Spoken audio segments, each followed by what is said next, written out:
Crimson skies bathed the empire's palaces and domes as the sun set. Inside the grand halls of the kingdom, the man receives word, very good. The Cladinae has secured the northern border. The king, seated on his gilded throne, praises him with a measured smile. But his praise is only the prelude. His sharp gaze turns to the young commander. "Tell me, how old are you now?" The reply comes with firm respect. 24, Your Majesty." The king leans back, satisfaction glinting in his eyes. "A fine age for marriage. Then, I shall grant you a bride from my royal bloodline." The court stirs in shock. Whispers echo against the tall pillars. A princess? The hidden one? Wasn't she long thought dead? Then, as if to confirm the rumors, the grand doors creak open. A young woman steps forward, barefoot, fragile, clad in a plain white dress. Her golden hair cascades down in waves, and her piercing blue eyes flicker with fear and hesitation. Gasps fill the hall. The courtiers murmur, astonished. "It's Princess Miesa. She lives." Her steps faltered. She could barely stand under the weight of all the stairs. Her brother, seated high upon the throne, beckoned. "Miesa, come here." She staggered forward, clutching at her chest, breath uneven. Fear overtook her body, her knees buckled, and she collapsed with a soft gasp, her golden hair spilling across the cold marble floor. The court held its breath. The princess? Is she even able to walk?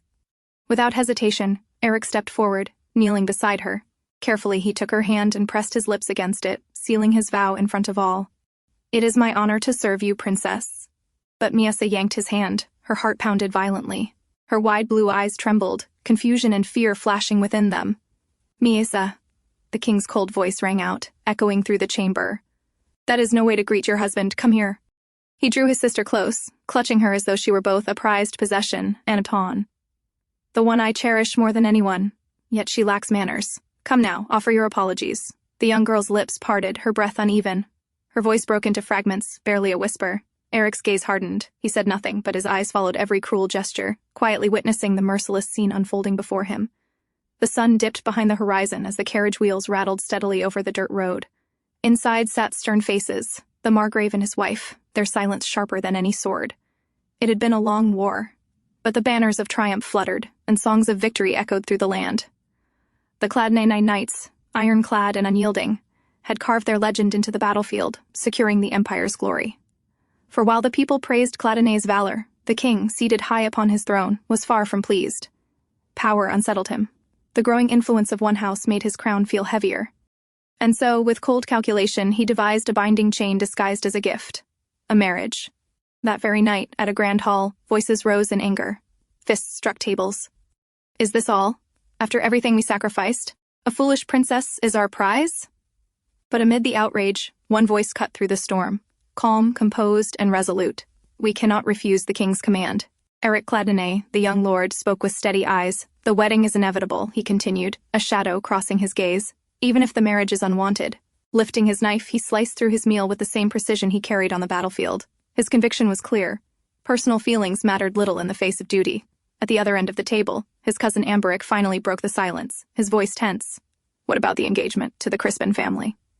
But the answer was already known, and another voice snapped in response. "Do you even have to ask?" Aerik himself, bound by duty, wore his mask of calm. To him, the marriage was no union of love, but a battlefield of politics, one he could not refuse. The days blurred, the tension thickening, until finally, the wedding day dawned. The capital came alive, streets buzzing with gossip and curiosity. Citizens flocked to see the princess who was to wed the hero of Cladinae. Inside the grand carriage, the groom sat tall in his regal attire, his expression calm yet shadowed with thought. Draped in white and gold, he looked every bit the part of a fairy tale prince. The groom stepped forward, his boots striking the marble floor with measured grace. Then the great wooden doors creaked open. A hush fell. All eyes turned as the bride appeared at last. The princess, radiant in her flowing gown of white lace, entered the hall. She looked ethereal, like a figure sculpted of moonlight. But soon, murmurs broke the silence. "Good heavens, is she unwell? She looks as if she's drunk. She can barely walk." The sacred hall fell silent as the vows were spoken. The priest's voice echoed, steady and solemn, binding two fates together. The words rang heavy, final, like iron chains disguised as holy blessings. "You may now kiss the bride." Aerik leaned down, his gloved hand gently cupping Miesa's trembling face. Their lips met, a seal, a spectacle, a kiss that would fool the world. Applause filled the cathedral, muffling the silent despair in Miesa's eyes. Night descended. The palace shimmered under the stars. Inside, attendants bowed deeply. You must be cautious not to hurt the princess. We will come by tomorrow morning to collect the evidence that proves you have fulfilled your marital duties, my lord. Understood, Aerik's voice cut through the chamber. The heavy doors creaked open. Step by deliberate step, he entered. Inside the chamber, Miesa lay bound and weakened, her wrists tied, her body trembling. Sedatives had been forced upon her, enough to still even a beast of burden. Aerik's sharp eyes took in every detail. The shallow breaths, the unnaturally pale skin, the cruel restraints. His jaw tightened. Even prisoners of war are treated with more dignity than this. He knew instantly, this was not the work of petty malice. Only the king himself could have sanctioned something so merciless. Stepping closer, he crouched by her side. Her body was ice cold, temperature frighteningly low. He freed her wrists, gently massaging warmth back into them. But it wasn't enough. Desperation pressed upon him. There was only one way left. Princess, he murmured, voice low, steadying himself for what must be done. I will share my warmth with you. Please don't be surprised. He slipped beneath the blanket, pulling her frail frame against his chest. Then, as if formally introducing himself for the first time, he spoke with quiet solemnity. My name is Aerik, son of the Cladinae family. I am 24 years old and have no brothers. I once had a younger sister, but I lost her in an accident when I was young. His voice grew heavier. Since then, I've been living on the war front, and yet, the princess is the one who held a wedding ceremony with me today. He looked at her, so pale, bound by cruel fate and sedatives. Doubt flickered in his eyes. Does she even understand any of this? Still, he knew one thing, she deserved to know. Winter in the border is brutal, he muttered. His hands gently reached for hers, icy to the touch. Frostbite begins at the ends of the body. It's more important than anything to get the blood flowing again. The princess stirred faintly, a soft sound escaping her lips, and her pale cheeks showed a hint of returning color. Relief washed through him. Good. She's feeling better. Her complexion is returning. Yet another concern pressed on his mind. Proof of the first night was required. Without it, suspicions would rise. He stood, scanning the room for what he needed. His eyes fell on the delicate glass vessels, an idea forming. He sighed quietly, the weight of duty evident. By morning, dressed in simple garments, he stepped out, carrying the stained cloth, symbol of a consummated marriage. With a calm but commanding tone, he handed it to the waiting maids. It is proof of holy marriage, he said. The women bowed respectfully, promising to deliver it to the king. As they prepared to attend to the princess, Aerik halted them. Wait, the princess hasn't woken yet. Please do it later. The maids exchanged glances but nodded. We understand. We'll let her rest then. Inside, Aerik leaned against the door, exhaling deeply. Later, faint sounds caught his attention. He turned and found the princess sitting on the floor, her golden hair spilling over her shoulders, chewing absently on the corner of her blanket. Aerik's brows furrowed. Princess, that is not for eating. But she ignored him, continuing her strange nibbling. Amused yet worried, he retrieved bread from the basket. Kneeling before her, he held it out. Seems you're hungry. Please wait a moment. How about this? The princess blinked, then reached hesitantly. As soon as the warm loaf touched her lips, she nibbled eagerly, her eyes softening as though tasting food for the first time. Aerik couldn't help but smile faintly. I'm glad you like it. Later, the palace gates creaked open to welcome them back. Word spread swiftly, Master Aerik has returned. But this time, he was not alone. By his side was the princess. At the sight, the household gathered. Nobles and servants alike exchanged glances, yet beneath the polite acceptance. The master of the house clenched his hands behind his back. Moments later, chaos unfurled. The princess, as though moved by some untamed impulse, climbed onto a great stone statue in the gardens, her attendants panicking below. Princess! That's dangerous! Please, come down! They cried, their voices sharp with fear. Margrave's jaw tightened as Aerik strode forward, lifting her down with firm, steady arms. Please give the princess to me, one of the attendants begged. You should rest, master. I'm fine, he replied firmly. His voice allowed no room for argument. The princess has become a member of our family today. Since she is under my care, take caution when tending to her. The butler bowed deeply. Understood. We will take care of her, don't worry. Evening descended, and the family gathered at the long dining table. Aerik's voice broke the stillness. He addressed the attendants hovering nearby. I'll take care of her during the meal. You may go back to rest. The servants exchanged knowing glances. One of the older women spoke, but the princess has a lot of difficulties, especially when eating, my lord. Slowly, Aerik guided a dish toward her. My lady, he said softly, almost coaxing, would you like to eat this? For a moment, she simply blinked at him. Then, haltingly, she opened her mouth. But before he could sigh in relief, she spat the food back out. Shock rippled across the table. Gasps erupted, whispers buzzing like angry bees. The atmosphere shattered. Aerik immediately caught her hands, restraining her. "Please calm down, my lady," he murmured. Behind her, the princess's personal maids laughed softly, a mocking glint in their eyes. "Prepare to clean up the lady," Aerik commanded. The maids exchanged glances, then stepped forward with rehearsed obedience. "Understood," they replied, their tone laced with quiet disdain. Long ago, in the kingdom of Esquillre, there were 3 houses that were called the 3 pillars of the kingdom. The house of Selekeze, which kept the kingdom's internal affairs stable, the house of Crispin, which kept the kingdom's public order and security, and the house of Cladinae, which protected the kingdom from external threats. Each of them has a powerful influence over the kingdom's affairs and military power. The previous king of Esquillre had 3 queens from each house. The first child born from the first queen, the daughter of Duke Selekeze, was Burmalik II, the tyrant king. Burmalik ignored his duties as king and oppressed the land with violence. Under the pretense of protection, he massacred the house of Selekeze, his own mother's family. And, still not satisfied, he persecuted the remaining 2 houses as well. So, unable to bear his abuse any further, the 2 houses decided to unite by setting up an engagement between heirs of the house so they could launch a coup as the war ended. However, things didn't go according to plan, as the king decided to take action against this threat to his power. "I heard that child was originally fine, but they say she went mad the moment she saw the people of the kingdom dying. Pitiful, isn't it?" Lady Cladinae added with sympathy. "Do you think we are in any position to pity her?" Duke Margrave snarled, his fist crashing down on the table. "This morning, some vassals said they should put Aerik in your place as the heir." Duke Margrave sneered, swirling his wine. "Is Prince Hagal still hesitating?" His lips curled in disdain. "He is also weak-hearted.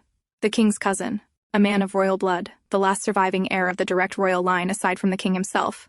But fate had not been kind to him. One tragic accident had left Hagal crippled, bound to a chair, unable to sire any children and even step into the light. And yet, his very existence made him a dangerous pawn on the chessboard of power." Duke Margrave's temper finally snapped. His fist slammed against the table. "Nothing works. Nothing changes." His rage echoed even after he stormed out. Lady Margrave leaned forward. "That kid," she said softly. "Do not show her affection. There is nothing flimsier than the affection of a man," she advised. "Do not cause that poor child any further pain." Aerik was shocked seeing her mother concerned, then nodded in agreement. Later that night, Aerik walked down the corridor, his steps firm and steady, but his thoughts heavy. The maids whispered from the side, their words laced with disdain. "Do as I say, you mad woman," one muttered. "Is she energetic because of the good food they gave?" Another added. "But did you see the look on their faces?" They continued until Aerik entered. "You did well. Now you can rest. I will take care of her," he ordered. Though he had only heard a little, it was enough for him to understand how the princess had been treated by these maids. Both maids hesitated, fearing he had overheard them, then quietly left. "It seems like you are in a good mood today, my lady," Aerik said, approaching her. He sat quietly beside her. "I don't know if you can understand me," he said softly, "but I hope you are comfortable here." The princess slowly lifted her head, her wide blue eyes meeting his. For a fleeting moment, clarity sparked in her gaze, and Aerik felt his chest tighten. Was she beginning to understand him? The next moment, the princess suddenly spat at him. The act made everything clear. She hadn't understood a word he had said. Aerik froze, stunned for a moment, then slowly wiped his face. "My lady? You should not spit on another's face," he said gently, almost as though advising a child. Then he let out a faint sigh. "Rest now," he added, his tone soft but firm, before turning away and leaving for his bath. The princess said nothing, her expression unreadable. As the night deepened, they eventually lay in bed together. Outside, a thunderstorm rumbled across the darkened sky. Lightning split the clouds, followed by the heavy roar of thunder. The princess's eyes shot open wide. Fear flickered in them, though she stayed silent, lying stiffly in the sheets. She did not move, only stared at the man sleeping peacefully beside her, her gaze unblinking as the storm raged on. The following day, they sat for breakfast. Aerik, ever patient, tried to coax her. "Did you sleep well last night?" he asked gently. Her complexion looked pale, worse than before. "You seemed fine before bed, but now—" His words trailed as he studied her expression. Suddenly, she clutched at the food with her bare hands, smashing it messily across the plate. The hall fell quiet, the servants frozen at the display. Aerik, however, only sighed softly. The past few days since the princess's arrival had been nothing short of hectic. The entire atmosphere within the mansion had shifted ever since Aerik married her. It felt as though everyone had something to say, yet all held their tongues. Margrave Cladinae eventually stopped joining his family at meals, which only fueled Lady Cladinae's irritation. Even the vassals serving House Cladinae seemed at a loss, unsettled by the sudden turn of events. And yet, in the midst of it all, Aerik remained unchanged, calm, collected, and unwavering, as though none of it affected him. After finishing his training, Aerik asked, "Where is my wife?" "She is in the maids' area," the attendant replied cautiously. Aerik paused, wiping sweat from his face with a towel, his brows furrowed. "Again?" He made his way down the corridor. A faint light slipped through the crack. Inside, the princess was curled up on a pile of laundry, fast asleep, her golden hair spilling over the soft fabrics. The maids whispered among themselves. They admired her quietly, marveling at how even in slumber she looked fragile yet beautiful. One maid chuckled softly. "She looks like a white cat. So cute." Suddenly, a knock startled them. "Oh, young master has arrived!" One maid gasped, and they quickly scrambled to their feet. Aerik stepped in, his sharp eyes scanning the room. "Are the two maids away again?" he asked. The young maid stammered nervously. "Yes, my lord, but we took good care of her." Aerik nodded curtly. "Good job." He walked to the princess and lifted her into his arms, her head lolling softly against his chest. "I will now take care of her now," he said. The princess stirred faintly as he descended the grand staircase with her in his arms. But suddenly, her body tensed. Her blue eyes widened, panic flashing within them. She let out a choked sound, thrashing violently against his hold. Aerik grunted, tightening his grip to steady her as she struggled desperately, kicking and clawing. "Please wait until I drop you off," he said firmly. "If you fall, you will get hurt." She groaned, still resisting, but eventually quieted. At last he set her down on the bed. She clutched the blanket tightly, glaring at him with frightened, trembling eyes. Aerik remained silent, watching her carefully. Days had passed since she arrived, and one thing had become painfully clear. The princess did not seem to like him at all. To her, Aerik thought bitterly, "I must be nothing more than a means of transportation. Someone to carry her around." Aerik's gaze followed. There, tangled in her golden hair, was a piece of yarn. Aerik leaned forward, carefully brushing her hair aside, but she hides her face clearly startled. "I didn't mean to startle you. I'll quickly remove what's on your head," he murmured softly. "Were you very surprised?" he asked quietly, his eyes watching her closely. The princess's bright blue gaze flickered up at him, tense and guarded. "White. I once saw a cat that looked like her." The memory of the maids chatting stirred faintly in his mind as he smiled to himself at the thought. As night deepened, the princess lay in bed sleeping silently, while in another room lit only by candlelight, Aerik sat at his desk, buried in documents. There was these maids, always slipping away whenever they got the chance. Aerik's instincts screamed that they were hiding something. He sighed deeply, pressing his hand against his temple. "There's too much to worry about," he muttered, thoughts drifting to the food shortage plaguing the territory's people. One particular sealed letter drawing his focus. The letter carried a report from a spy he had arranged. As instructed, they had followed Margrave's movements in secret. And just as Aerik suspected, the man was not loyal. The report detailed how he had been seen meeting someone in the suburbs the previous night. Back when his father first suggested an engagement with the House of Crispin, Aerik had been the only one to find it strange. At first glance, the proposal seemed perfectly natural, reasonable even. To everyone else, it made complete sense. But for some reason, Aerik couldn't shake off the feeling that something was off. From that day onward, he began quietly keeping an eye on his father's actions. It was around that time he discovered that a barmaid had been frequenting his father's quarters. For Aerik, it was the first time he had seen his father falter from the moral standards he had always upheld. Still, he chose not to make an issue of it. The war was far more important, and his focus had to remain on that. Even so, he had investigated the woman, suspecting she might have been planted by someone with ulterior motives. Yet, he found nothing. With no proof and no leads, he turned a blind eye. But after the war ended, things escalated. His father brought the woman back to their nation, going so far as to force his right-hand man, Sir Kelvinig, to take her as a second wife. Such devotion to a mere barmaid left Aerik no choice. He gathered evidence of his father's conduct and sent a detailed letter to Lady Cladinae. Today, her reply finally came. "Do not send me any further reports of this matter. Let others have him. In fact, I feel relieved that I no longer have to dine with him." Those were Lady Cladinae's words. Aerik sighed deeply, leaning back. He wasn't surprised by her response. In truth, his parents' marriage had always felt more like a business arrangement than anything resembling affection. Perhaps this outcome was only natural. His thoughts drifted as he tried to sort through the mess in his mind. And then, from the corner of his eye, he noticed movement. The princess had sat up in bed, rubbing her eyes like a child waking from a nap. The princess wandered barefoot through the quiet halls. She walked toward the faint glow of candlelight. She approached slowly, and he looked up, startled. "My lady," he said firmly. "Is there anything you need?" Without warning, she rushed forward, clutching at his chest as if seeking warmth and safety, and sat on his lap. Aerik's eyes widened in surprise, his body stiffening at her sudden closeness. Her gaze dropped to the papers on his desk. Aerik blinked. "Are you curious about that?" he asked. "It probably isn't that interesting." She stared at the papers for a moment, then suddenly began tearing them apart. Aerik didn't stop her. He only watched quietly. His gaze lingered on the woman before him. Everything had happened so fast, their marriage, their lives bound together. And now, as he thought about it, this was the woman he would spend the rest of his life with. The day he had accepted his duty as heir, he had also stopped expecting anything from his marriage. It was never about affection or choice. It was responsibility. Miesa's eyes shifted, landing on a particular letter sealed with an emblem. Slowly, she reached out her hand to take it. Before she could touch it, Aerik's hand shot forward, catching her wrist midair.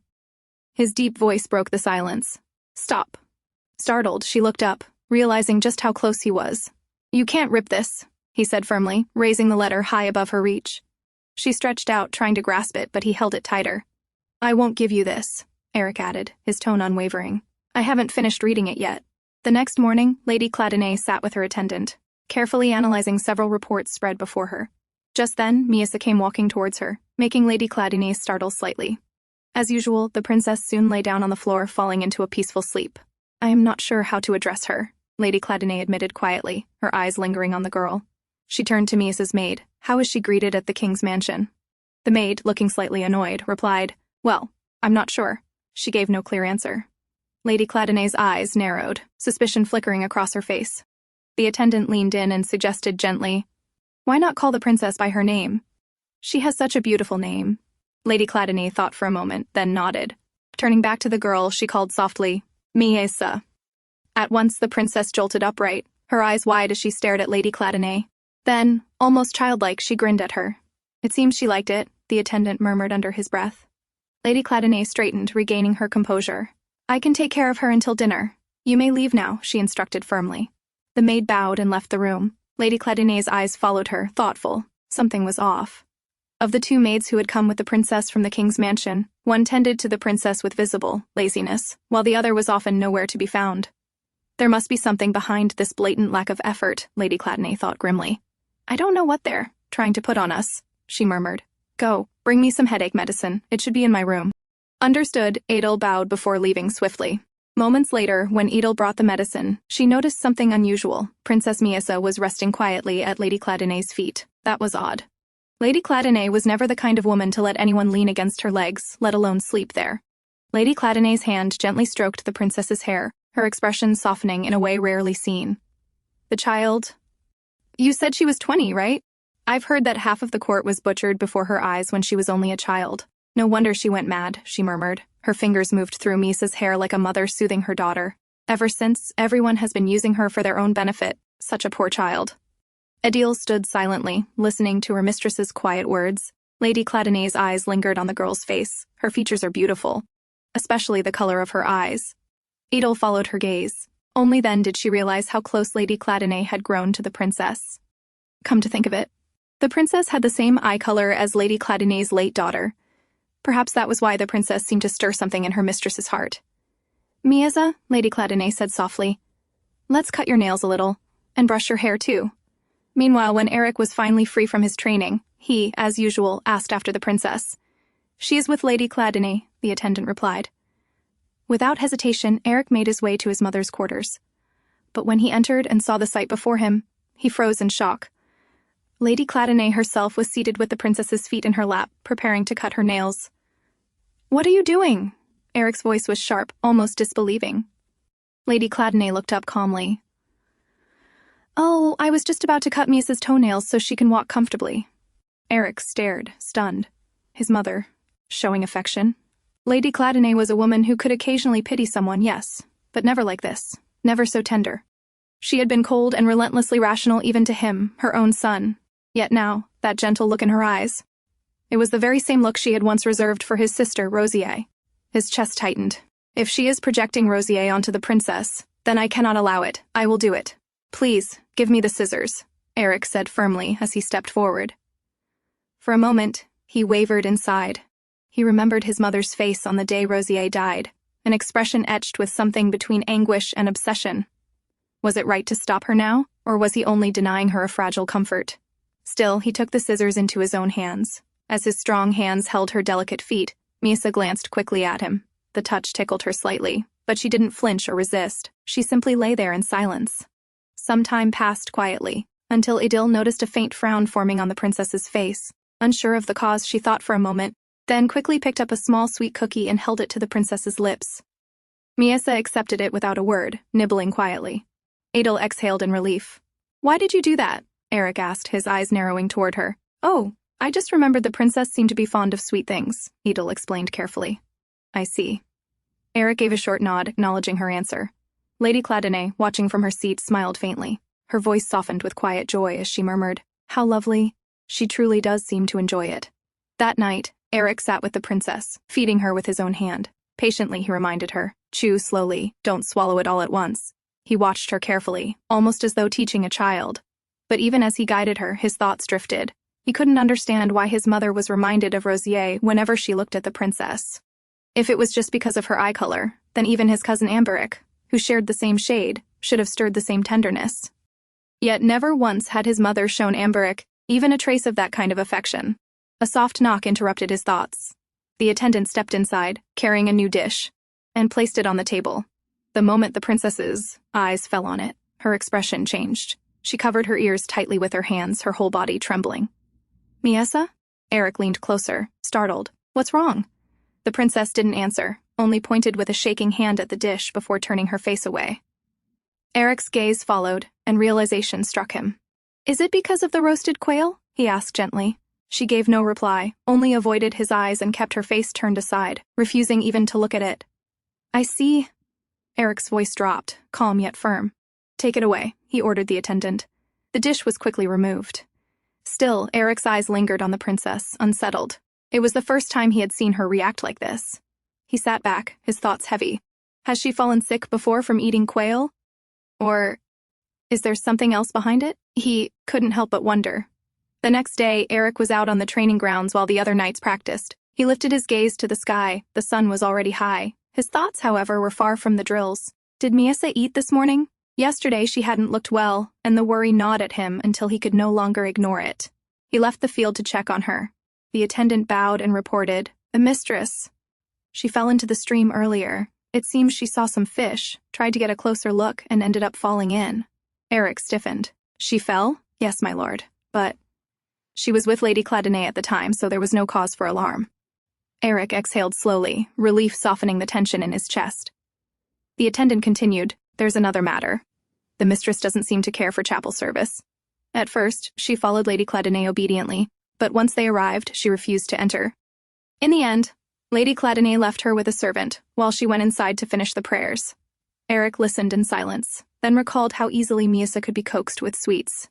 From now on, he instructed, "Make sure there are always sugary treats placed on my desk." That night, he sat with Miesa again. This time she was in a far better mood, obediently eating as he fed her. Watching her, Aerik felt a quiet sense of relief. He lifted a fork with another piece of food and offered it to her. But before she could take it, the piece slipped and fell against her chest. "Don't eat that," Aerik said quickly. "I'll give you another one." He reached out, intending to set the soiled piece aside, but his hand paused mid-air. The piece had landed squarely on her chest. For a brief moment, he hesitated. Then, after a small breath, he picked it up. Miesa immediately leaned forward, opening her mouth to take the piece from his fingers. Startled, Aerik pulled his hand higher. "No," I said. But she didn't let him finish. She grabbed his hand, tugging it down toward her. Her cheeks flushed red, her expression tinged with frustration. Then, without warning, she bit his finger. Her teeth pressed hard, but the sting wasn't what made Eric's heart race. It was the heat of her mouth enveloping his skin. His breath caught, and he hurriedly pulled his hand back. The princess blinked at him, startled as well. For a moment she just stared, then her eyes flickered past him. The next instant, her face darkened with anger. With a sudden tug, she yanked at the tablecloth. Dishes and cups clattered to the floor with a loud crash. At the doorway, her maid gasped softly. What on earth is going on? She wondered. Finally, she stepped forward and gently led the princess away to prepare her bath. Aerik remained seated, silent. His eyes dropped to his hand, to the faint marks where her teeth had pressed into his skin. Later that night, while the princess slept peacefully as always, Aerik lay awake. No matter how he tried, he couldn't chase away the lingering warmth that clung to his fingertips. He pressed a hand over his eyes. She's my wife, yet she's more like a child. She doesn't even understand that I'm her husband. I can't— His breath caught. I mustn't think of her in that way. That should never have happened. Never. The next day, Lady Cladinae mentioned, we'll be hosting the poem recitation this Wednesday. Aerik frowned slightly. Is there really any need to go through with it? Of course, Lady Cladinae replied firmly. They'll be circling for juicy gossip like hyenas. That's exactly why we must use this chance to show them how well we're doing. The gathering was no small event. Once a month, noble ladies from 3 houses came together to share recitations, exchange views, and, more importantly, gather information. This time, it was House Cladinae's turn to host. But what weighed most heavily on their minds was the fact that Marchioness Crispin and her daughter would be attending. It would be the first time their families met since the engagement was cancelled. Though it hadn't been House Cladinae's fault, Aerik knew the Crispins would surely still hold a grudge. After their discussion, Lady Cladinae and Aerik took Miesa to the greenhouse. The princess rushed inside with the eagerness of a child, wandering from one corner to another, curiously examining everything with wide eyes. Lady Cladinae busied herself with inquiries, while Aerik stood back quietly, simply watching Miesa as she roamed. "Mistress, why didn't you come to our quarters today?" one of the maids asked as she approached, carrying a small bird cage. The moment Miesa turned her head, her eyes locked on the fluttering bird inside. Her mind faltered, suddenly dragging her back to that awful night, back to words her mother once whispered, words that still haunted her. The memory struck like a blade, her face drained of color. She let out a sharp scream and stumbled backward, collapsing to the ground in fear. Everyone froze, startled. "Miesa!" Aerik shouted, rushing forward. He dropped to his knees beside her. "Miesa, are you all right? What happened?" "We don't know," a maid answered quickly. "She just got startled." Before anyone could say more, Miesa suddenly clutched Aerik, burying her face against him like a frightened child. Tremors ran through her body as she held on to him desperately. Aerik wrapped his arms around her, holding her steady. "As you can see," one maid explained stiffly, "the princess does not like birds very much. Then you should have told us that in advance," Lady Cladinae snapped, her tone sharp with anger. "We look after her every day," the maid retorted carelessly. "Why are you scolding us for missing such a tiny detail?" Lady Cladinae's eyes narrowed, her temper flaring, but she bit back her words. She had been suspicious of these maids from the very start. Still trembling in Aerik's arms, Miesa wouldn't let go. Seeing her in that state, he spoke softly. "I'll take her outside to calm her down." Without waiting for approval, Aerik carried her out of the greenhouse. His thoughts churned. Could this be the reason she recoiled from roasted quail the other night? He walked until they reached the garden and stopped at a wooden swing beneath the trees. Sitting down, he kept Miesa on his lap, holding her securely. "Don't worry," Aerik murmured, his voice gentle. "If any bird comes near, I'll chase it away. You can rest." Miesa tilted her head, studying his face. His profile, calm and steadfast, carried a quiet strength. True to his word, his gaze flicked to every sound, alert to any flutter of wings. At last, reassured, she let her eyes close. Leaning against him, she drifted into sleep, comforted by the man's quiet vigilance. As they sat together, Aerik spoke with a hint of amusement. "I can see you're getting along with your wife." Aerik glanced at him, unimpressed, but Aerik continued. "There have been a lot of rumors about the two of you. Even my household has heard what people are saying." Eric's brows furrowed. "Who is it this time?" he asked, his tone edged with annoyance. He knew his uncle was trying to push Aerik as the heir. Such rumors could not be ignored. Aerik leaned back, thoughtful. "Well, there's a maid named Vina, she has red hair, and another servant, Skinny, with brown hair. That's what I've heard." Aerik exhaled slowly. He knew Aerik enjoyed his freedom and had no real desire to be heir. Their trust had been forged in battle, from saving each other's lives more than once. "Thanks, I guess I owe you one more time," Aerik said with a sigh. "No worries," Aerik replied easily, lowering himself to sit on the ground. His gaze sharpened. "But what's going on with you? Don't tell me you're actually into her, because, seeing you now, it feels like you're overdoing it," he smirked. "People are even saying your wife's feet haven't touched the ground since she arrived, because you carry her everywhere." Aerik frowned. "You know she limps. And not to mention the accidents that could happen if I don't take care." Aerik shook his head. "But I don't get it. At first I thought you were just putting on a show to fool the king, but right now there's no one watching. So why are you being so devoted to her?" His voice carried a trace of frustration. His eyes narrowed. "You're not seriously thinking of marrying her forever, are you?" Eric's gaze softened as he stroked Miesa's head where she rested. His answer was calm, steady. "It doesn't matter who I marry, as long as they are of help to the House of Cladinae. Now that the princess is part of our family, the king will at least leave us alone for a while. And as for my kindness to her, she knows nothing. She doesn't even know whose lap she's sitting in. I don't want her to be mistreated." Aerik let out a long sigh. "Well, I suppose you're right." A few days later, the poem recitation was held. Ladies of various noble connections gathered inside the greenhouse, their voices mingling as they settled into their seats. Among them were Marchioness Crispin and her daughter. Once everyone was seated, Miesa and Aerik appeared before them. They offered a few words of greeting, polite and restrained. Yet, under the surface, the air was taut. Eyes lingered on them for too long, silent stares pressing down like a weight. The tension between the two houses was palpable, and everyone's attention remained fixed on them. Aerik, however, wasted no time. He lifted Miesa gently into his arms, thanked the guests for attending, and prepared to leave. But before they could depart, the daughter of House Crispin followed. "I need to speak with you," she said, her voice urgent. Aerik turned, his tone sharp. "What is it? Following me here is an unwise decision." "Then I will be brief," she replied, steadying her gaze on him. "No matter what happens, do not have a child." Her words carried firm resolve. Aerik said nothing. He could feel eyes watching them from nearby, and he knew it was best not to respond. The Crispin daughter, who had been clutching a handkerchief tightly the entire time, let it slip from her grasp. "Then, until we meet again," she said before leaving. On their way back, Marchioness Crispin asked, "Did you do what I told you?" "Yes, mother," her daughter replied quietly. All her life, Lacane Crispin had been taught nothing but how to be the perfect lady of a noble house. Yet what she truly wanted, no one had ever cared to ask. That night, Aerik sat in his study as usual. His desk was buried beneath documents and reports, his thoughts weighed down. The war had left heavy damage, and now they lacked enough food to last through summer. If they could manage this season, then by autumn the soldiers returning from war would harvest their fields, and things would finally return to normal. Normally, such a crisis should have been eased by the rewards granted to House Cladinae from the king. But what they received were only trivial trophies, a Harlech iron mine, and a single princess. These were the king's rewards. The mine would take time before it became useful, and it could do nothing to fill their stores with food now. Financially, it was not disastrous, but the real burden came from the eyes of the vassals.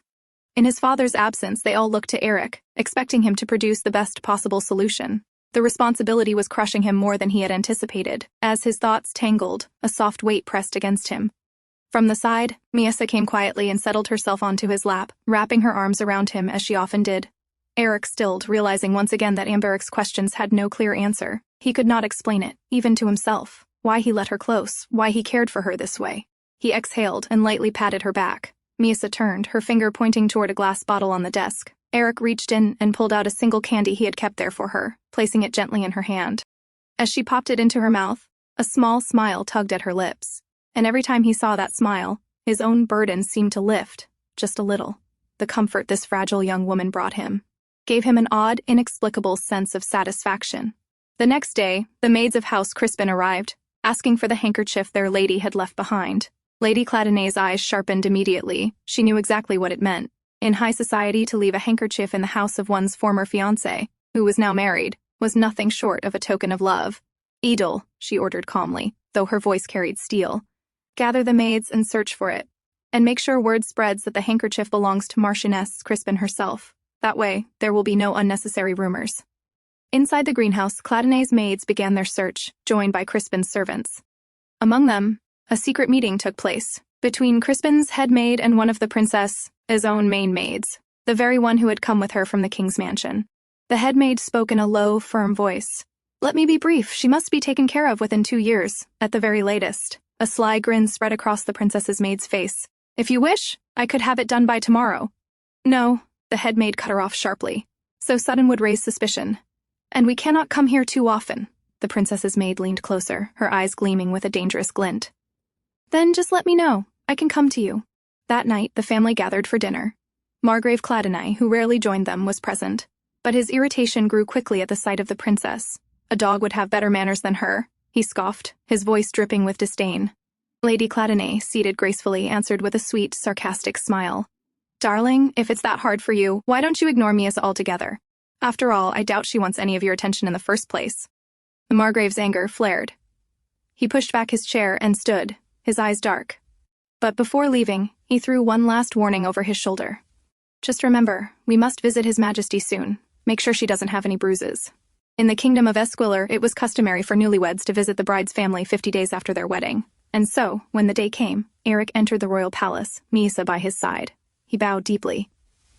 "Greetings to your majesty," he said in solemn respect, holding Miesa gently alongside him. "Indeed, it's been long since we last met," the king greeted with a wide grin. As usual, Miesa slumped to the ground, lying there lazily. The king chuckled. "Seeing as how our Miesa seems to be doing well, I expect we'll soon be hearing news of a child." Aerik bowed his head slightly. Ever since their marriage, he had done everything possible to avoid raising the king's suspicion. "We hope the same, your majesty." But I'm afraid my wife's health is not yet fully well, he answered carefully. The king's attendant leaned in, murmuring something in his ear. The king's smile faded. With a sharp flick of his hand, he dismissed the servant. His voice, when he spoke again, was dangerous. I don't want my time wasted. Miesa's ladies-in-waiting told me something rather interesting. They said although the sheets were drenched in blood, not a single drop was found when they bathed the princess afterward. That made me think, perhaps you don't want a royal bloodline. Tell me, Aerik, are you keeping her intact so that you can cancel this marriage? Eric's chest tightened. No, it's not like that, he said firmly. He had believed his efforts enough to silence the maids, but clearly it wasn't. The king's eyes glinted. It seems House Cladinae sought to deceive the crown. Perhaps this could even be seen as an act of treason. Eric's face paled.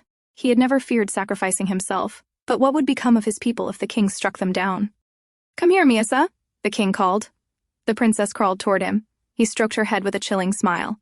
My little sweet Miesa, perhaps you'll tell me the truth. Did your husband take off your clothes that night? Miesa said nothing. The king's hand tightened, cruelly yanking her hair back. Answer me, Miesa.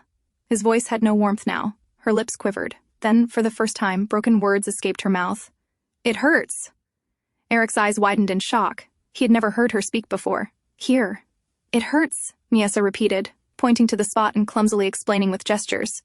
Gasps rippled through the hall. Faces turned away, shocked and embarrassed. Stop, the king snapped, rising to his feet. That's enough. I have no desire to hear details of my sister's wedding night. With a swift kick, he shoved Miesa aside. Take this thing with you and leave, he spat at Aerik. Aerik clenched his teeth, fury burning inside him. But there was nothing he could do here. Wordlessly, he lifted Miesa into his arms and left the palace. On the ride home, silence clung to them. He held her in his lap, saying nothing. Miesa, too, remained still, eventually drifting to sleep without a sound. As soon as they returned, Eric's voice cut through the quiet. Make sure no one enters the second floor of the West Wing. The princess's maids exchanged confused looks, unsure of what was happening.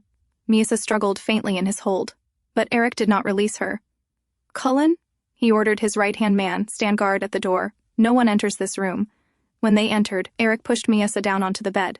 His voice was low, edged with anger. Now, no one will listen to you here. No one will come. Whether you scream or cry, no one will hear. So speak. I know you are capable of it. Miesa swallowed hard, realizing she had no choice but to reveal the truth.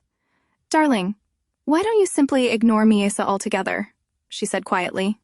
Aerik froze, his eyes widening. After all, she repeated, I doubt she wants any of your attention in the first place. They were the exact words Lady Cladinae had spoken at the dinner table. Eric's chest tightened. He could hardly believe what he was hearing. What were those things you said in front of the king? He asked, his voice low but sharp. Miesa smirked faintly. They'll be after juicy gossip like hyenas. We must show them how well we are doing. The words struck him again with a jolt. That too? Those were Lady Cladinae's very words. Though she spoke clearly, Aerik noticed her hand trembling faintly. Beneath her defiance, there was fear. Slowly he stood, releasing her. My apologies. I didn't mean to frighten you, he said quietly, stepping down from the bed. For a long moment, silence lingered. People always said the princess had watched her mother die when she was only 8 years old. After that, she had witnessed her siblings slaughtered by the king's hand. To survive, perhaps she had chosen to act mad. Her madness a shield, Aerik found himself at a loss. He wanted to comfort her, to say something, anything. But no words would come. All he could do was sit in silence. In the morning, Miesa's lady-in-waiting entered with a tray of breakfast. She approached briskly, urging the princess to wake. Then, without hesitation, she tugged back the covers to check. Eric's gaze sharpened on them. He had thought the king might have executed these maids for their lies, yet here they were again, checking, prying, confirming whether he and his wife had fulfilled their marital duties. Why don't you let her sleep a little longer? Aerik said firmly. The maid startled, stiffened under his stare, then nodded quickly, suspicion flickering in her eyes, before bowing and retreating from the room. As the day began, Miesa carried out her usual list of tasks. Her first act was to scatter and wreck the table, leaving it in complete disarray. Then she moved on to the black-haired man's clothes, tearing them with her teeth like some wild creature.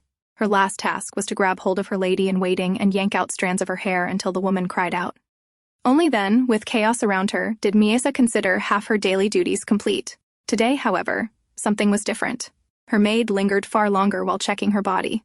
Miesa knew why, because of that black-haired man. The thought of him made her freeze. Now that he had discovered her secret, what if he told the others? What if he tried to drive her out of this house? Her chest tightened. No. It was true he had been angry last night, but still, he didn't seem like the kind of man who would purposely harm her. Yet the doubt gnawed at her, and if he did tell them, then what? Panicked, Miesa ran straight into the hall. Lady Cladinae was seated there with her usual composure. "Oh, Miesa, did you sleep well?" Lady Cladinae asked warmly as soon as she noticed her. Miesa said nothing. Instead, she collapsed into Lady Cladinae's lap, burying herself there like a frightened child. The lady stroked her hair tenderly.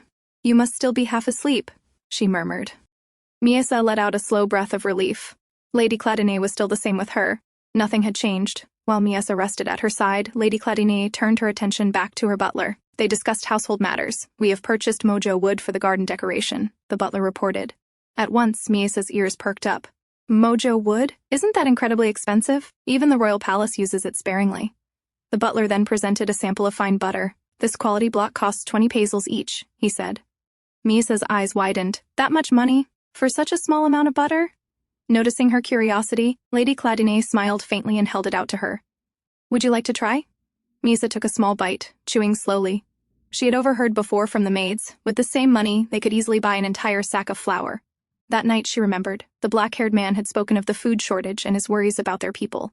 Wouldn't flour be more useful than this butter? She wondered anxiously. But Lady Cladinae was delighted at her reaction. "You seem to like it," she said gently. "Order 5 more barrels of this butter," she instructed the butler. Miesa sighed quietly. She couldn't understand it.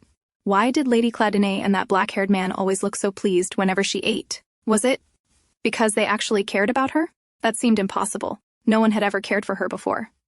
Later, as usual, Aerik arrived after completing his duties, but this time Miesa recoiled, reluctant to go with him. Even Lady Cladinae raised a brow at the sight. Miesa's wide, pleading eyes seemed to beg, "Please don't make me go with him, help me." Before anything could be said, Aerik stepped forward. Without hesitation, he bent and lifted her in his arms as he always did. Miesa clutched frantically at his shoulders, her body stiff with dread. The man leaned close, his voice low against her ear. "Miesa," he whispered, "it would be wise to come with me. You see, I haven't told anyone about last night, yet." Her body flinched instantly. Her breath caught in her throat. To her ears it sounded less like a reassurance, and more like blackmail. At the dinner table, they sat facing one another. "I assume you can dine without my assistance now?" Aerik said calmly. Miesa only stared at him, the same man who had blackmailed her just moments before. Now she was certain she didn't like him. Her eyes fell on the fork and knife in her hands, and her brow furrowed. She hadn't used such utensils in nearly 10 years. Her hands trembled as she tried to cut and lift the food, forcing herself to practice. Aerik, watching her carefully, gave a small nod. "It seems you are quite proficient at this." Miesa frowned deeply at his words, unimpressed. There was nothing proficient about her awkward movements. What a strange man, she thought bitterly. Then, with irritation bubbling up, she dropped the fork altogether and began eating with her hands, munching angrily. Aerik studied her quietly for a while before speaking again. "What upset you this time?" he asked. Miesa glared at him, licking her fingers pointedly. "Wasn't it obvious? If anyone saw the table spotless, wouldn't they grow suspicious? What was the point of raising unnecessary doubts?" Aerik leaned his cheek into his palm, exhaling softly. "I understand," he said at last. "So please, stop." Miesa froze at his tone. Was he angry? Did I upset him? But Aerik stood, dragged his chair beside hers and sat close. She wondered she had eaten like this many times before, so why was he reacting so differently tonight? Before she could puzzle it out, Aerik reached forward, tilted her chin upward, and gently wiped her mouth clean. His voice was quiet but steady. "Do you wish me to keep feeding you as before?" Miesa blinked, then slowly nodded. Perhaps this man wasn't as oblivious as she thought, so, as she wished, Aerik fed her once again. Their dinner ended in silence. After dinner, Miesa went with her maid for a bath while Aerik waited outside. Inside, the head maid harshly poured a bucket of cold water over her, making Miesa flinch. She lifted her gaze, her eyes narrowing. The maid's anger was sharper tonight. Miesa knew why. It was because of the man standing outside. So, refusing to back down, Miesa clenched a fistful of the maid's hair, pulling hard. If they called her mad, then she would act mad. The maid shoved her to the floor, and the struggle turned into a petty fight. "What are you doing?" Aerik demanded as he entered suddenly, having heard the commotion. The maid straightened at once, forcing a smile. "Oh, my lord. As you see, the princess suddenly caused a commotion, so I was trying to restrain her. She often does this, so we have no choice but to handle her." Aerik's gaze darkened. "Then allow me to do it." He stepped forward. The maid faltered, her smile stiff. "But my lord, it's too troublesome for you to take on personally." "There is no need for you to trouble yourself with such exhausting tasks." Aerik's voice was low, firm. "It is my duty as her husband to take care of her, isn't it?" The maid hesitated, then reluctantly explained the so-called process of bathing the princess, how they were supposed to use shampoo, oil, and cream on her body. Miesa, listening silently, clenched her fists. She knew it was a lie. They had never treated her that way. To them, she was no better than an animal, doused with cold water and left to shiver. Finally, the maid gave her instructions and left, the door closing behind her with a heavy slam. Aerik let out a quiet sigh. He had spoken on impulse, but now reality sank in. What have I done? How am I supposed to manage this? He glanced at Miesa, then cleared his throat awkwardly. Are you capable of washing yourself? He asked, his voice low. The thought of the mad princess tending to herself was absurd.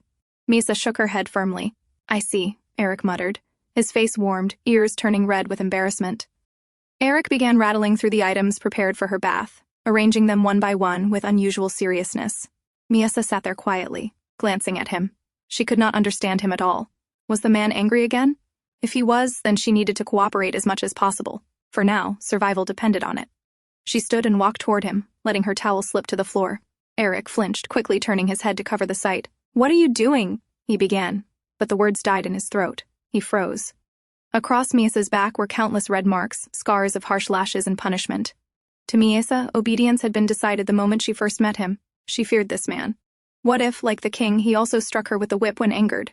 The memory made her shudder. Even if she believed he was different, what if she pushed him too far?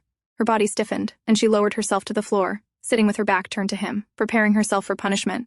But the blow never came. Instead, a large, calloused hand moved gently over her back, slow and soft.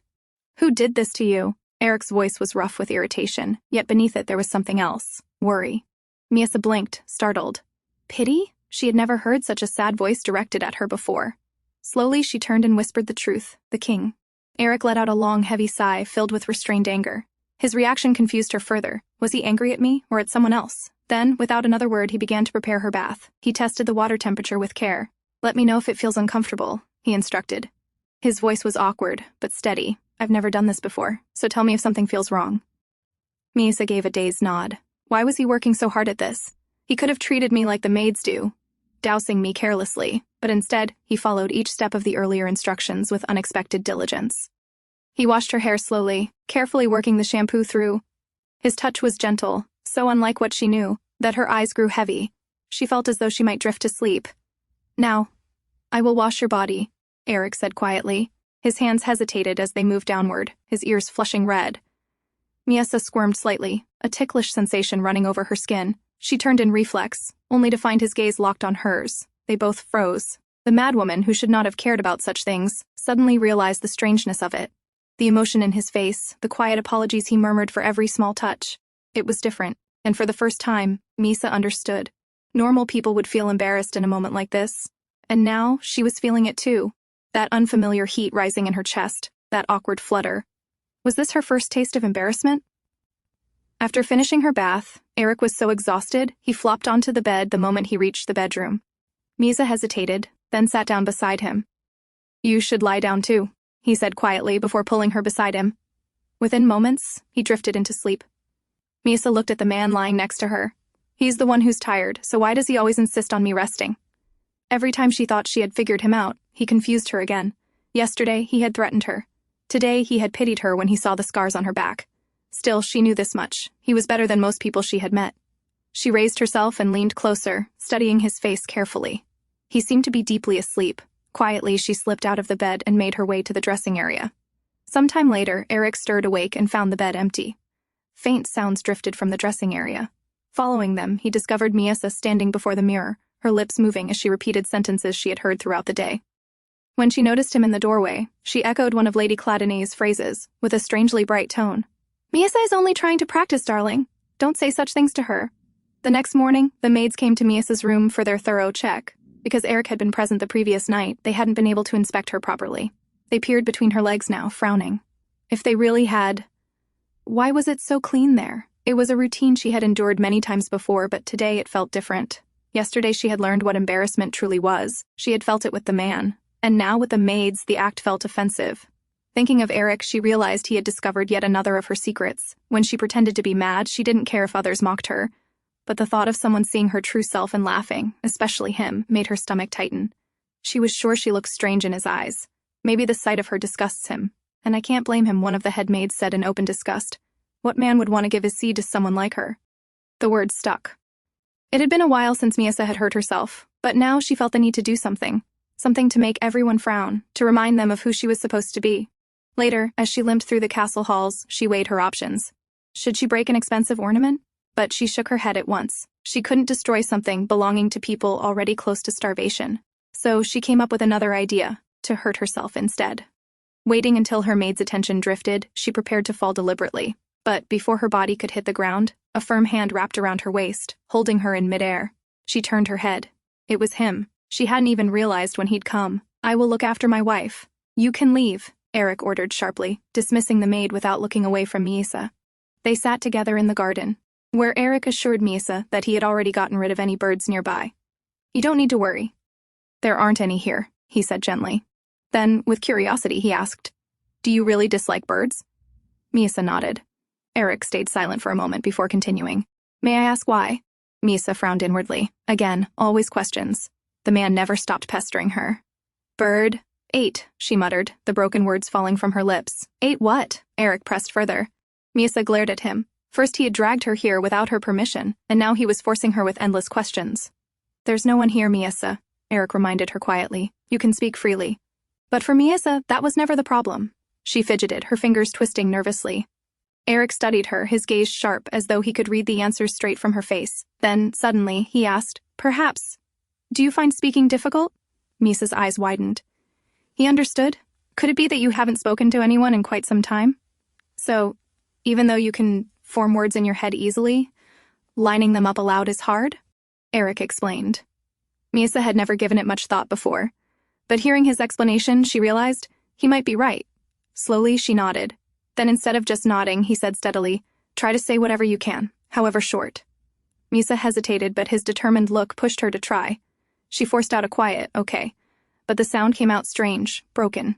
Embarrassed, she quickly covered her mouth, her cheeks burning. "It will get better with time," Aerik reassured her. Then, to her surprise, he took her hand and placed it on his throat. "Here, try to imitate how I do it," he explained, letting her feel the rise and fall of his pitch. Miesa's eyes widened with curiosity.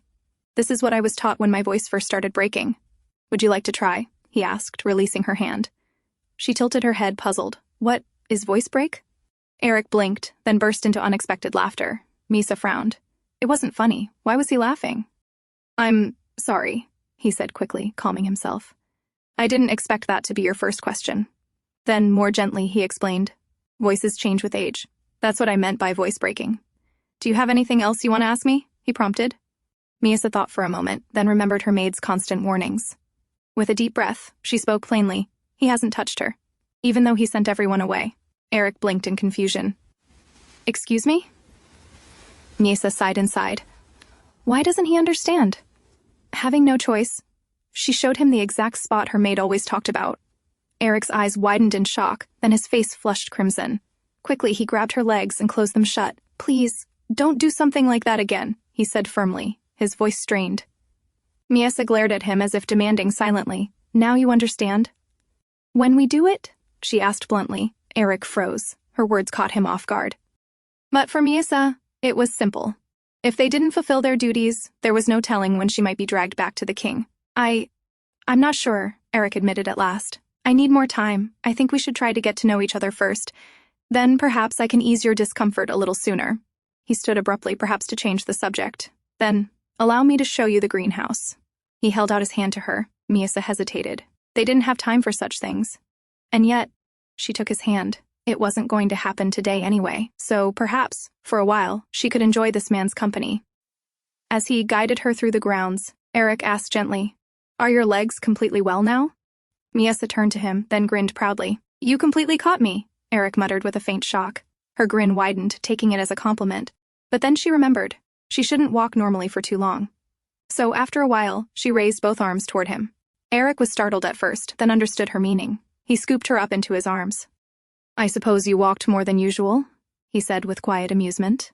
Miesa fidgeted with her hair, secretly flustered. "This man, he's kinder than I thought. If only his kindness could last a little while longer," she wished silently. Miesa remembered how a priestess once recited the process of a wedding night to her. The woman had spoken in a flat, monotonous tone, as if it were no more than a formality. To Miesa, the strange words had sounded bizarre, almost absurd. When the priestess mentioned that it could be painful, Miesa had assumed it must simply be another tiresome duty, and thought nothing more of it. But now she realized it had become her best chance to keep this marriage intact. If it were up to her, she would have gotten it over with as soon as possible. Yet it involved him, this man. And since their last conversation about it, several days had passed, with Aerik giving her excuse after excuse. The king might execute him if this matter was left undone. Why then was she the only one who seemed to care? Or perhaps he was putting it off because he wanted to end the marriage altogether. Miesa, Aerik's voice called, noticing her dazed expression. But she was lost in thought, hearing again the maid's cutting words. What if the sight of her disgusts him? Could that be the reason? Miesa, Aerik called again, louder this time. She bit her lip. She needed to secure this marriage, because life with the Cladinae family felt safe, almost like the days when she had lived with her mother. Miesa! Aerik finally shook her shoulder, forcing her back to the present. Are you all right? I called you several times. Lowering her gaze, Miesa repeated the maid's words softly. I suppose. I can't blame him. What man would want to give his seed to someone like me? Aerik stiffened, startled. What? Who said that? His jaw tightened as realization struck. Was it the head maid? Now he understood her restlessness. Sitting beside her, his tone softened. So that's why you're in such a hurry, but as I've said before, we hardly know anything about each other. Miesa looked at him bitterly. This again. Why don't we get to know each other first? Miesa repeated his words. Then perhaps I could take care of your discomfort a little sooner. Her lips pursed into a pout. Aerik chuckled, amused.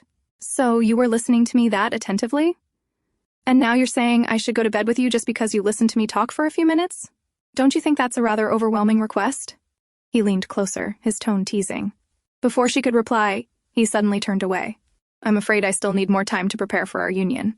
It's not something that can be done in a flash, he declared, almost casually. Miesa frowned. The maids had told her even strangers could do it without hesitation, so what was this man talking about? That night, they sat together on the bed, the tension between them lingering. Miesa wanted to consummate the marriage, but Aerik wished to take things slowly. Why don't you tell me about yourself each night, he suggested, and in return, I promise I'll cooperate with your wish. For a start, something easy. What is your favorite food? Meat, Miesa answered without hesitation. Aerik chuckled. Simple enough. He continued with more questions, and she gave short replies. But after a while, her head began to throb. Enough, Aerik, she blurted suddenly in frustration. He froze. Then his eyes widened. Was that my mother? He asked, shocked. Yes. He realized she had been mimicking Lady Cladinae's tone. And then he laughed, loud and free, surprising Miesa. So this man can laugh at anything? She wondered. Oh, pardon me, Aerik said at last, still smiling. But it was nice to hear my name from your mouth. Can you say it again? It wasn't as difficult for her now, so she quietly said, Aerik. He looked at her with an unfamiliar expression, one she couldn't read. Then, smiling softly, he cupped her cheeks in his hands. It was pleasant to hear, he said warmly. And since you were gracious enough to grant my request, I'll have to return the favor. Leaning down, he kissed her gently on the forehead.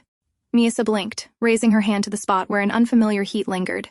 It was the first time anyone had shown such interest in truly knowing her. And she was right.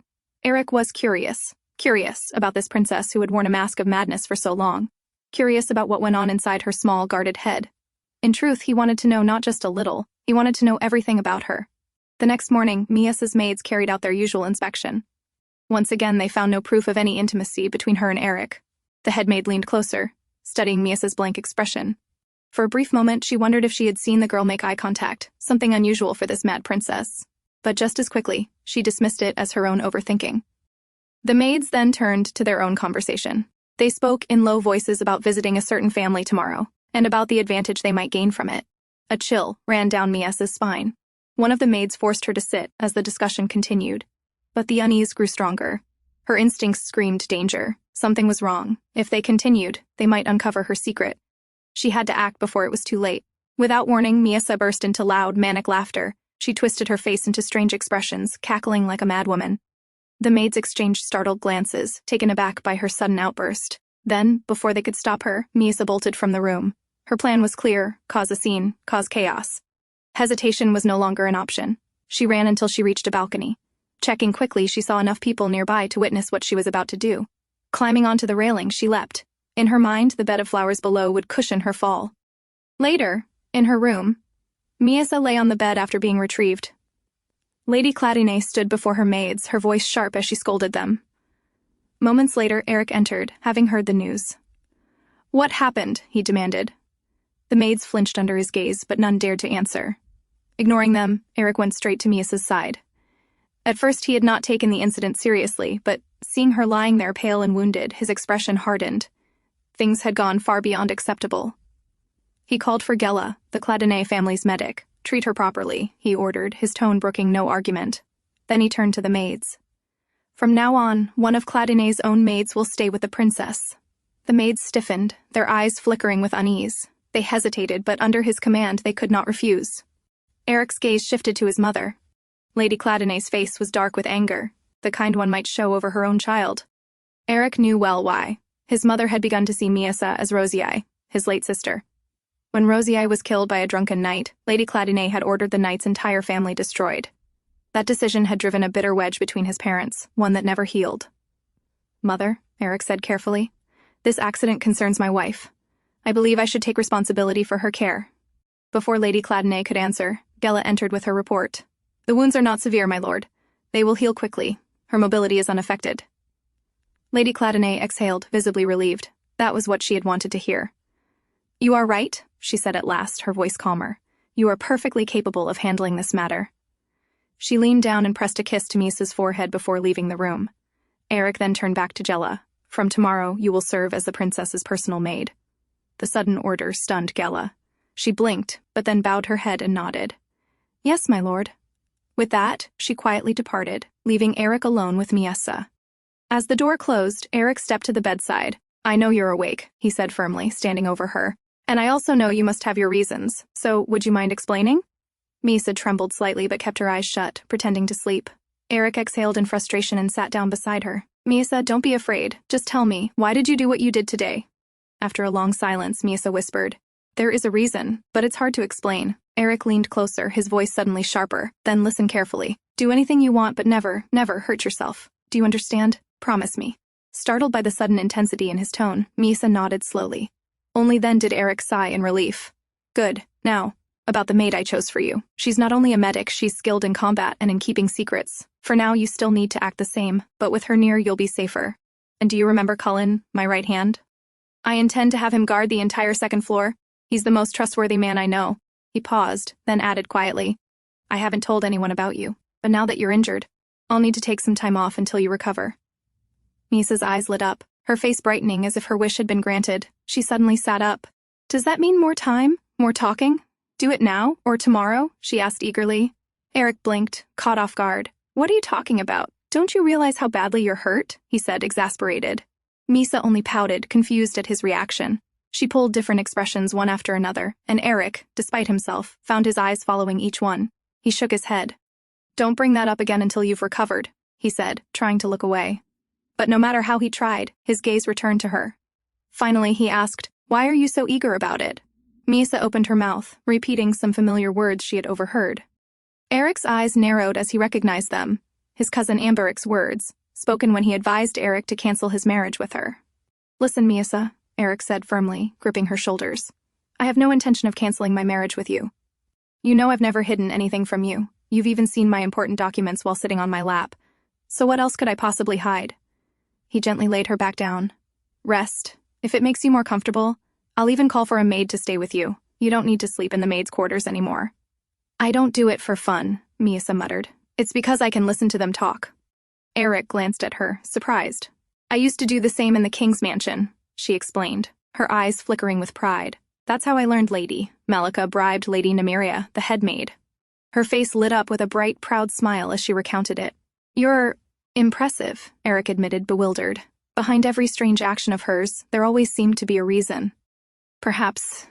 He lay down beside her, propping his head on one hand so he could look into her eyes. "I wanted to speak with you a little more closely," he said. Miesa stiffened, then suddenly beamed, convinced this was it. Finally, the man had agreed. But instead he asked, "Why did Lady Malika bribe Lady Nymeria?" Her smile vanished instantly. She turned her head away in annoyance. "Please say something," Aerik whispered from behind her. "Otherwise, we'll never become closer." Miesa grumbled, but finally muttered in broken words, "Malika, meet tomorrow. 3 pillars of kingdom." Aerik frowned. 3 pillars? Did she mean the 3 main houses of the realm? But the house of Salakis, the king's late mother's line, barely existed in name. His thoughts flicked back to the day Lacaille Crispin stopped him, when he noticed Lady Malika listening behind a tree. So, the meeting must be with House Crispin. I suppose I'll arrange some people to trail them both, he murmured, determination settling in his voice. Miesa tilted her head, confused. Why was he going this far? But if the man wanted to do something foolish, what was it to her? As she mulled over his strange behavior, she suddenly felt something warm against her cheek. Startled, she turned slightly. Aerik had leaned in and placed a gentle kiss there. A token of gratitude for your answer, he murmured as he pulled back. Miesa's fingers brushed over the spot where his lips had touched. This man. He still made no sense to her. The next day, when Aerik entered the room, he found Gela in the middle of an argument with the head maid. Are you saying that I bought something that could harm Mistress Cladinae? Gela's voice was sharp, her brow furrowed. How can I know? Malika snapped back, frowning deeply. But I cannot allow you to apply that ointment to her. If it was a fight she wanted, Gela had no intention of backing down. Without hesitation, she dipped her fingers into the ointment, scooped some up, and swallowed it right in front of them. I'm perfectly fine, aren't I? She declared loudly. The faces of Miesa's maids turned pale instantly. They had no response, no more reasons left to stop her. Aerik, watching silently, smiled to himself. His choice of Gela had been the right one. He bent down, gently tucking Miesa's hair behind her ear. I'll be back before lunch, he murmured, brushing his thumb softly against her cheek. Then, turning to the other maids, he instructed, Take care of her until I return, before leaving the room. As he walked down the hall, his expression hardened. He still didn't understand why Miesa kept hurting herself, but he was strangely grateful. Because of that, he had been able to place Gela by her side, and if he wanted to make her more comfortable and discover her reasons, he first had to remove the king's constant surveillance. The first step was to assign the knight's training duty to Aerik. His cousin wasn't pleased, but Aerik had no choice. The second was to order Cullen to secretly place men to follow Lady Malika and the Crispin family. Finally, he summoned Edel, Lady Cladinae's personal maid. Edel had been by his mother's side since he was a child, skilled, trusted, and sharp. Yesterday, she had accompanied Lady Malika to the palace and returned with a detailed report of the incident. Because of your efforts, we will soon be rid of those 2 ladies-in-waiting, Aerik told her sincerely. Edel bowed, but Eric's tone turned serious. The problem is, it will all be for nothing if their replacements are cut from the same mold. That is why I need your help. You are far more suited to this task than anyone else. He then told her what he had learned. That Lady Malika once bribed Lady Nymeria, the head maid of the royal palace. He asked Edel to investigate quietly, without revealing his source, Miesa, or informing Lady Cladinae. Edel thought for a moment, tapping her chin. Reaching Lady Nymeria directly would be difficult. But her right hand, Viscountess Manel, has been having trouble with her brother-in-law. If we can help her resolve that, we may gain what we need. Satisfied, Aerik nodded and dismissed her. By the time he returned to Miesa's room, as promised, he was met with an unexpected sight. Miesa was seated on the floor, clumsily painting with a brush in hand, while Gela leaned over her shoulder, teaching her. What is all this? Aerik asked, surprised. Gela looked up, unfazed. Since we cannot take Mistress Cladinae outside, I thought painting might help her calm her emotions. She has been through much. Aerik's gaze softened as he looked at Miesa. She seemed genuinely happy. He stepped closer, gently caressing her cheek. Then perhaps next time. Why not read her some books? He suggested. Gela nodded thoughtfully. Books are not a bad idea. I'll bring some children's stories next time. But as her eyes flicked back to Aerik, she caught the way he was rubbing Miesa's cheek with unmistakable tenderness. Before she could say anything, Aerik turned sharply. You may leave for today, he ordered. Startled, Gela bowed and left, though irritation simmered beneath her calm face. Outside, she muttered under her breath, annoyed. How can he expect me to do 2 jobs, medic and lady-in-waiting, for the same pay? Cullen, standing nearby, overheard. Didn't you know? He said casually. Your wages have been doubled. Her eyes widened in surprise. She barely had time to process it before the door swung open again. Aerik appeared, his expression brisk. Where are the princess's clothes? He asked. Beneath the shelf, Gela answered quickly. Thank you. He shut the door almost immediately. Gela blinked, at a loss for words, the way the captain looked at her mistress. It wasn't just duty. It was the gaze of a loving husband. There's nothing wrong with a man loving his wife, Cullen said, amused at her muttering. I suppose you're right, Gela said at last, laughing it off. But deep down, she wondered if her naive mistress had any idea of it at all. As usual, Aerik prepared the bath, checking the water temperature with care. From behind, Miesa's voice sounded. No children's book. He turned, a little confused. Pardon me? No children's book, I want... Adult talking book, she clarified in her broken words. Aerik chuckled softly, then nodded. Very well, I'll tell Gela. He tilted his head slightly, smiling. Then shall we head over there now? but Miesa quickly turned her back to him. "Miesa? What happened?" Aerik asked, a little shocked. "Embarrassed," she muttered. "Aerik embarrassed me. Uncomfortable." "Embarrassed?" he repeated, baffled. "Am I the one who was embarrassed?" "Yes," Miesa insisted, pouting. Aerik face red. "When I wash." Her cheeks puffed slightly as she added, "I wash alone. Aerik, get out." Aerik hesitated, then lowered his voice. "You're still injured. At least, let me wash your hair, then I'll leave." After a moment's pause, Miesa nodded reluctantly. The paint stains on her skin would be too painful to scrub away by herself. He washed her hair carefully, speaking in a calm tone as his hands worked gently. "Try to speak more rather than only using gestures. The practice will help you." When he finished, she pushed him lightly. "Go now." Aerik smiled at her stubborn expression. "Call me if you need help," he said before stepping out. A while later, Miesa emerged from the bath with a deep frown. Washing herself had been far harder than she imagined. "How was it?" Aerik asked, waiting outside. "Gela wash me tomorrow," she replied curtly, her lips downturned. Aerik laughed, unable to help himself. "At least wear your nightgown properly next time," he teased. She had put it on backward.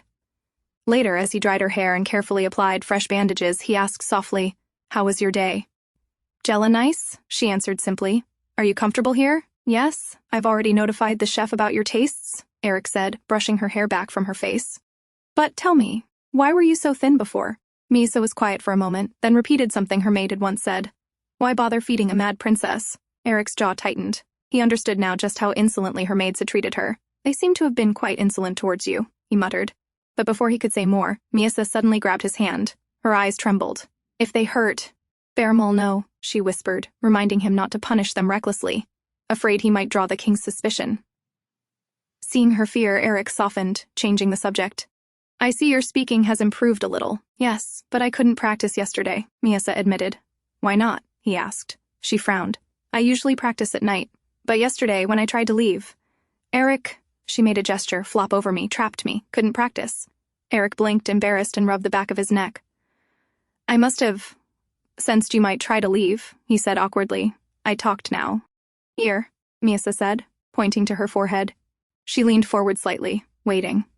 Aerik laughed quietly, then cupped her face in his hands. He pressed a soft kiss to her forehead.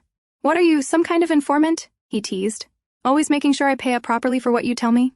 It was during this time that Miesa slowly grew more accustomed to speaking. Each day she spoke a little more, asking questions. Sometimes they were simple, almost childish. Other times they left Aerik struggling to find answers. But the more they spoke, the closer they drew, and words that once came haltingly from her mouth now flowed with greater ease. "I already know how to talk. I just needed to get it out of my head," Miesa said, her eyes glinting with determination. "Now I gave you an answer. So you have to kiss me again." As usual, Aerik leaned in, turning her face toward him and pressing a kiss to her lips. "Now that you're speaking," he suggested softly, "why don't we try addressing each other more formally?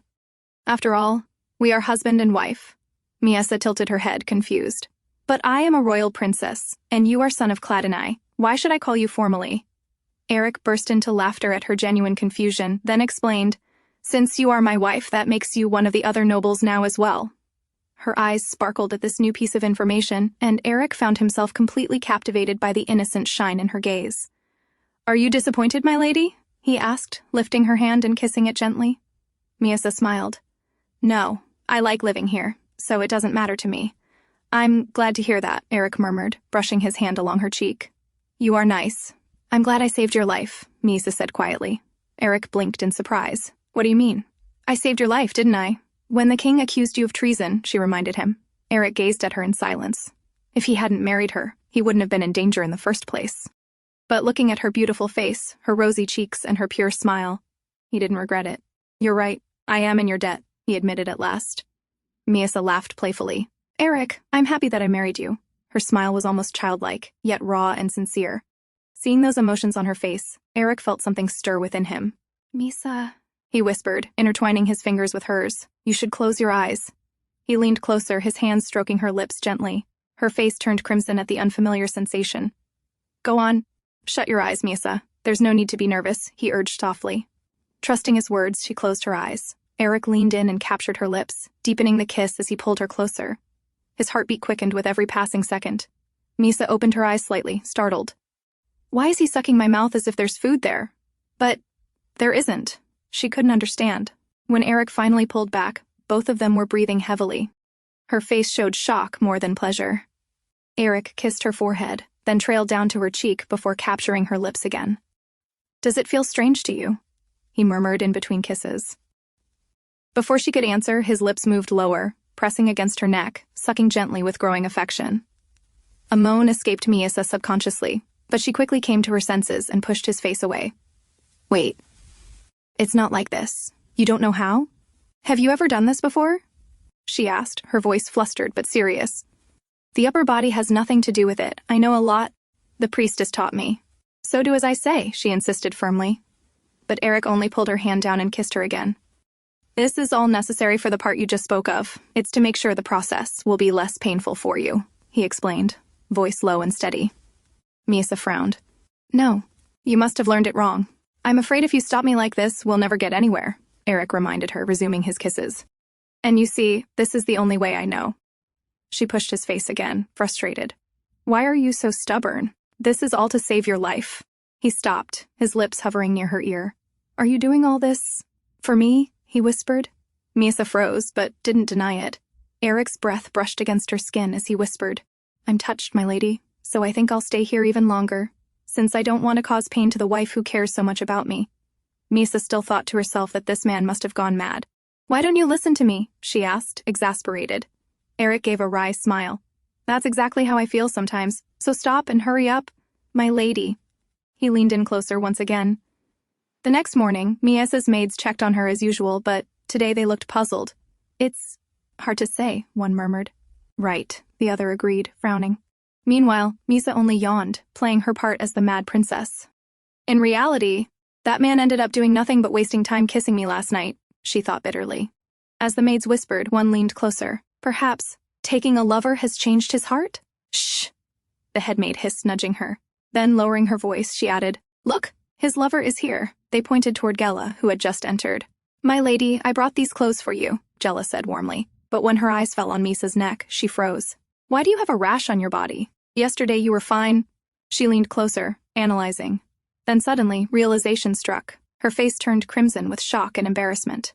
Elsewhere, Edel reported to Aerik. "It seems replacing the princess's maids will not happen anytime soon," she informed. Aerik frowned. "Why? Why does the palace still refuse to replace them?" Edel explained calmly. "Lady Malika has a habit of stealing from the household she serves. When she was caught, she bribed the head maid and secured her position. With Viscountess Manel's help, I was able to gather records of the stolen items and the bribes." She handed him a report. Aerik scanned the list, then gave a curt nod. "Good work." Edel hesitated. "Young master, yes?" Aerik asked. "Perhaps you should—" She stopped herself, clearly weighing her words.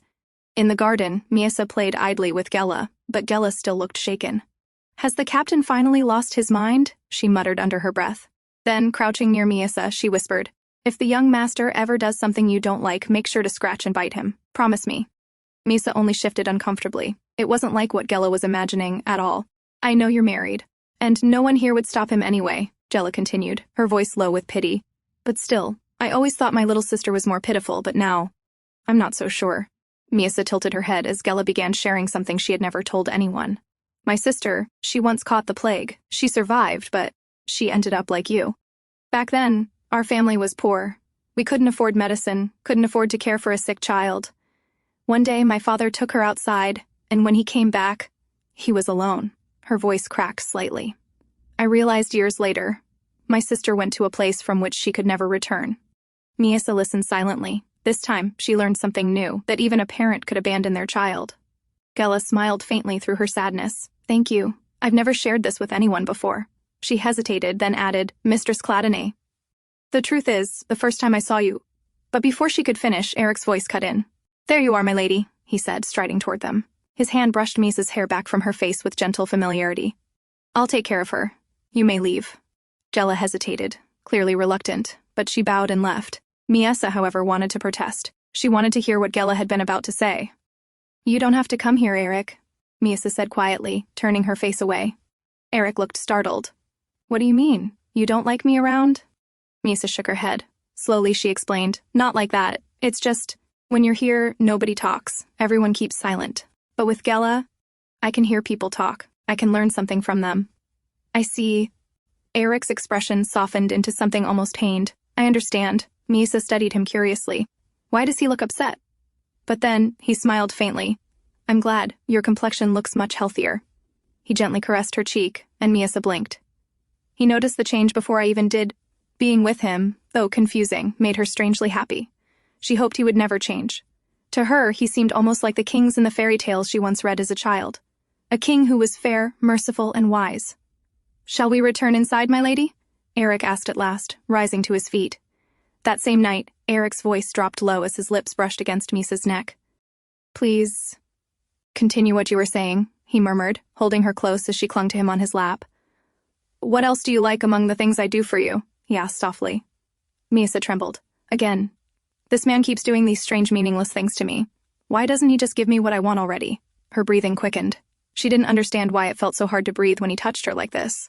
I like it when you carry me in your arms, she finally replied.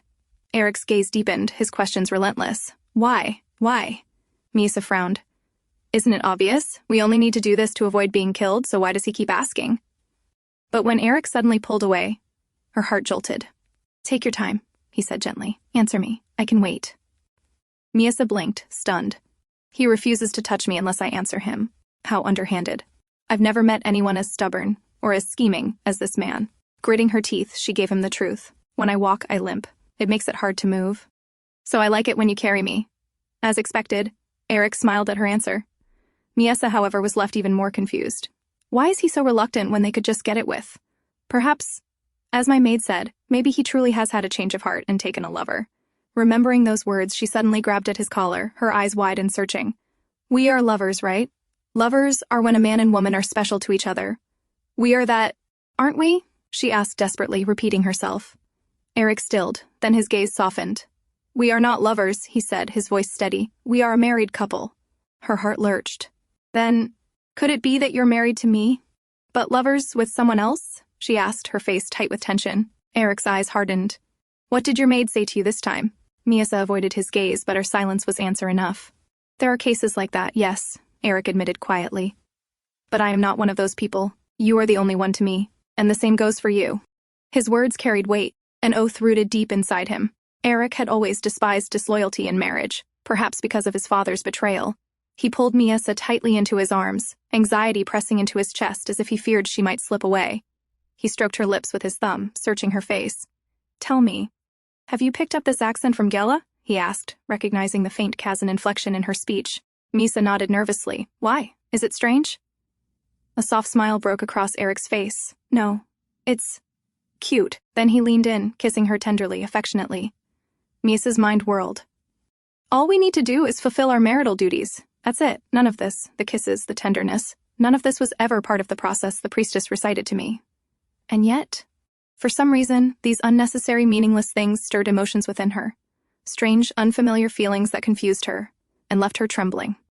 The next day, the maids presented a new dress they had made for Miesa, a soft cream gown with lace ribbons and a matching bib. The princess looked adorably elegant, and the maids couldn't hide their delight. You look so pretty, Your Highness, one of them beamed, clapping her hands in excitement. Miesa blinked at them, uncertain how to react, while in the corner of the room stood Edel, her expression tight, her eyes clouded with irritation. Just a short while ago, she had been in Aerik's office, voicing her frustration. I can't just stand by and watch this house fall into ruin, she had said firmly. You should consider taking a concubine. Aerik had raised his gaze from the papers on his desk, his voice calm but sharp. So your loyalty to the Cladinae family now demands that I take another woman? Edel clenched her teeth. I can't stand seeing you neglect your duties. You've left everything to Aerik, all for someone you can barely even converse with. You spend your days replacing her maids and fussing over her garden walks. Why? Aerik turned to Cullen, who stood beside him, his tone even. Am I neglecting my duties, Cullen? Not at all, my lord, Cullen replied immediately. Since you resolved the food shortage by negotiating with Marquis Hetab, the people have begun to regain their trust in this house. And since Aerik took over the night training, even the soldiers have realized who their true leader is. Edel's lips tightened. Realizing her words held no weight, she bowed stiffly. Forgive my impertinence, my lord. She left the room, but her frustration only deepened. To her, everyone, Aerik, Lady Cladinae, even the household knights, seemed bewitched by that mad princess. She couldn't understand it. A fool cannot run a house, she thought bitterly. Someone has to stop this before it's too late. That evening at dinner, Miesa suddenly looked up from her plate, her eyes gleaming with curiosity. I want To see the world, she said softly. The one in books? The streets? The people? I really want to go. Her tone was so earnest, so childlike, that Aerik couldn't refuse. Then we'll go tomorrow, he said with a gentle smile. But Lady Cladinae frowned, clearly uneasy. The princess has never left the mansion. The streets can be unpredictable. Take Gela with you, she'll ensure her safety. Don't worry, mother, Aerik reassured. I'll be with her the whole time. Still, Lady Cladinae insisted firmly, take her.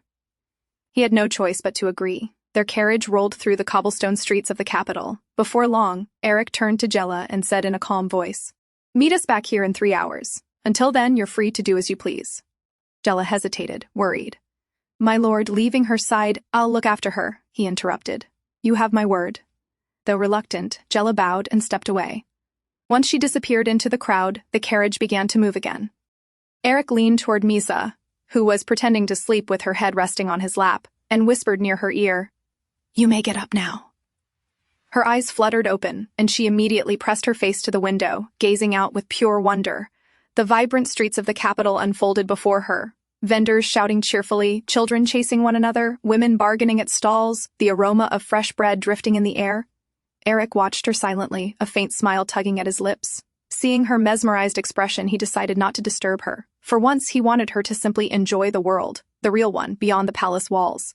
Suddenly, Miesa pointed out the window. What is that? She asked curiously, her eyes fixed on a group of wooden carts lined along the busy street.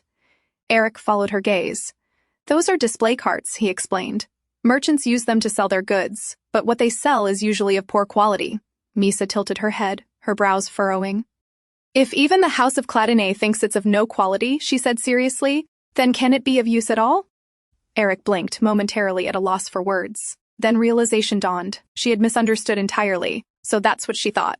He recalled how she often sat on his lap while he reviewed financial reports. She must have seen his documents and somehow concluded that his family was struggling. Suppressing a laugh, he leaned closer.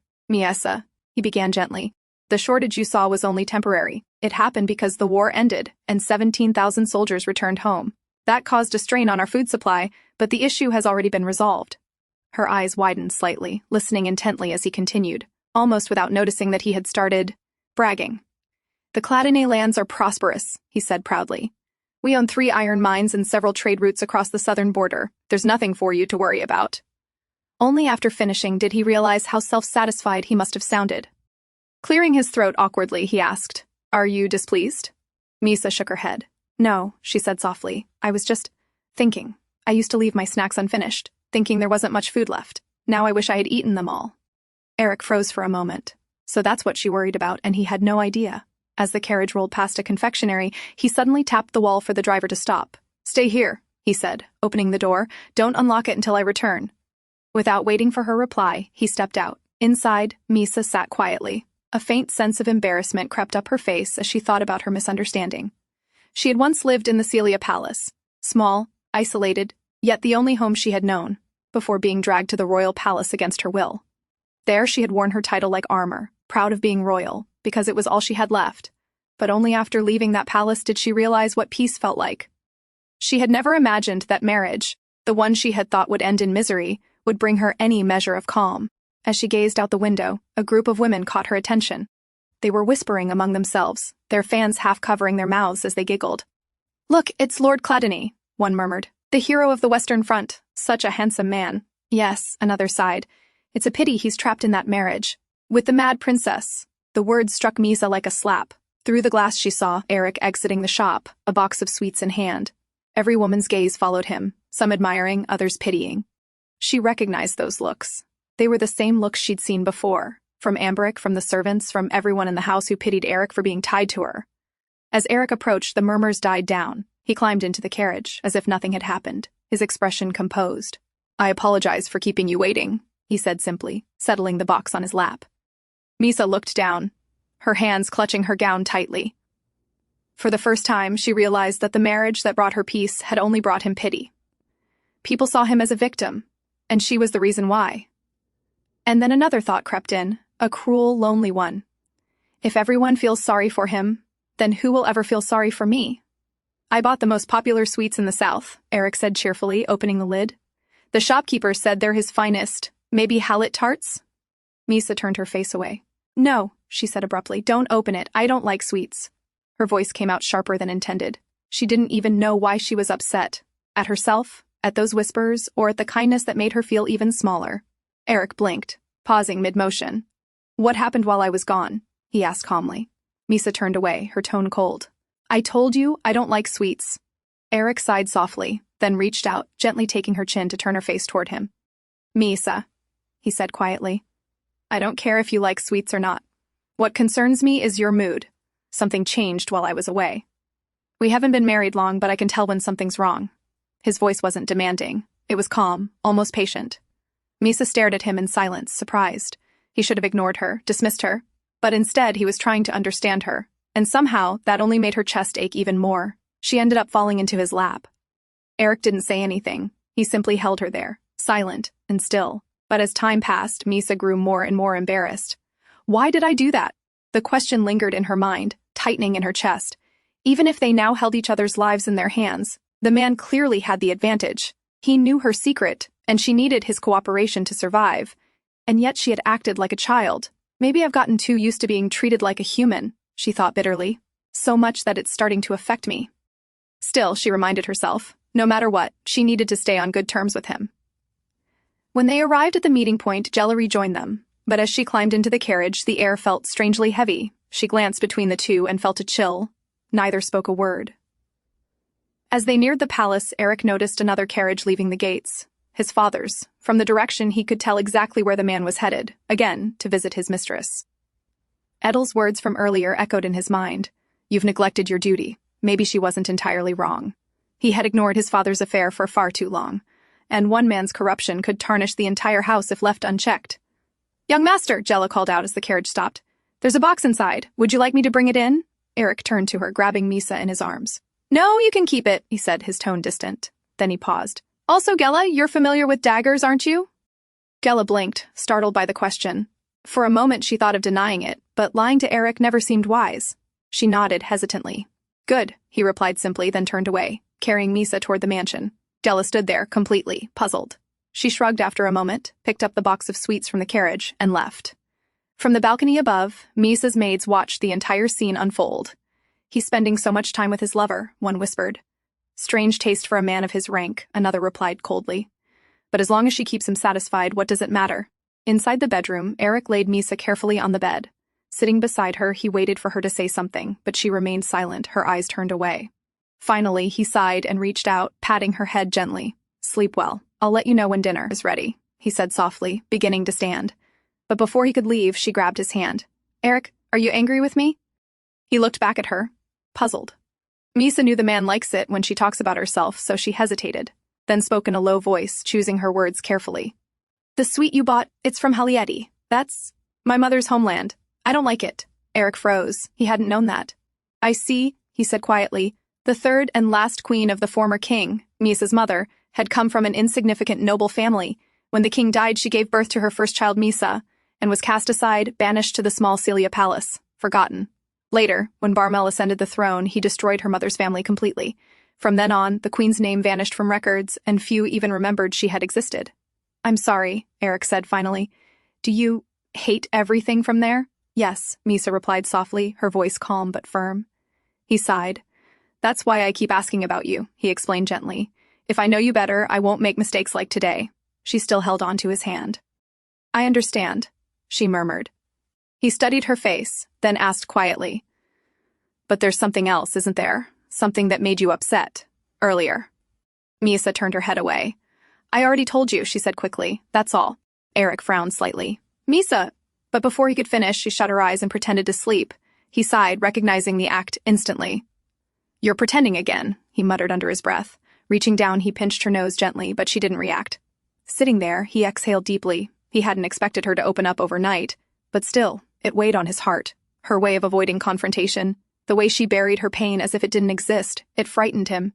He had seen soldiers lose their minds on the battlefield after tragedy, men who smiled one day and broke down the next. Lately, Miesa had been so calm and nonchalant that Aerik almost forgot how tragic her past truly was, and he feared that one day, all that buried pain might erupt into an irreversible tragedy. A few days had passed since that incident. That night, Aerik gently pulled the covers over Miesa, tucking her in as she casually told him what she liked at dinner. I liked the soup today, she said softly. And the bread, it wasn't too hard.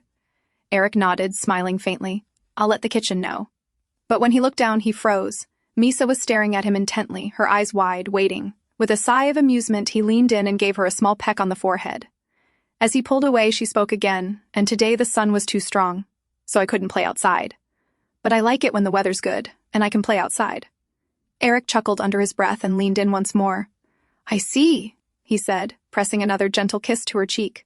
Yet, even as he did, a strange heaviness settled in his chest, a feeling he couldn't quite name. Is that all? Miesa asked, watching him expectantly, as though waiting for something more. That depends, Aerik replied, meeting her gaze. Is there anything else you can tell me? What you said, that's something you could say to a stranger too. Miesa frowned, clearly irritated by his demand. Aerik quickly looked away, avoiding her gaze. The emotions stirring in him, affection, guilt, longing, felt unfamiliar and uncontrollable, and he found himself retreating without meaning to. After a moment, Miesa turned to him quietly.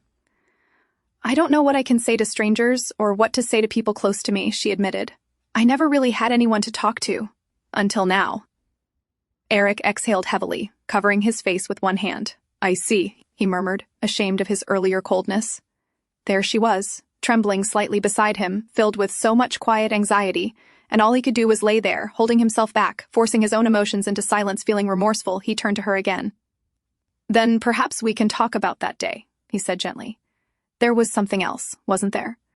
When she stayed silent, he added softly, I know it's hard to share, and you try to hide it from everyone, but it's a good sign, Miesa, that you can't hide it from me. Miesa looked at him for a long time before whispering, Why are you good to me? Her tone was quiet, but her confusion was clear. I don't understand why you're being so nice to me. Aerik was taken aback by the question. After a moment, he turned his gaze away. Because you're a member of Cladinae now, he said. We're family. Miesa's eyes widened slightly. Family. The word sounded foreign to her, distant, something she had long forgotten the meaning of. And because we're family, Aerik continued softly, you can be yourself with me. You can talk to me about anything. Just promise me 2 things. Stay faithful to me and remember that we'll always be on the same side. Of course, Miesa said quickly, nodding without hesitation. But Aerik could tell. They were thinking of different things. To her, it meant protecting each other's lives.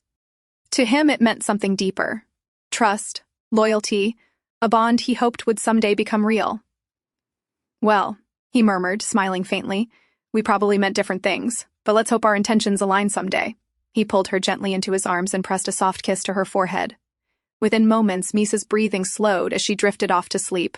It had been a long time since he had held her like this, and as she lay in his embrace, she could feel it, even without words, that the man beside her was trying his best to tell her something she couldn't yet understand. She had once thought Aerik was only kind on the outside, but now, she began to realize he was kind on the inside too. The next morning, Aerik once again carried Miesa gently in his arms as they prepared to leave for another outing. I hope you have a good time again today, Miesa, Lady Cladinae said warmly, her tone carrying the tenderness of a mother. Behind her, Adel stood silently, her expression unreadable. As the carriage began to roll forward, Adel finally spoke. Her voice was polite, but the irritation beneath it was unmistakable. My lady, are you certain this is wise? She asked carefully.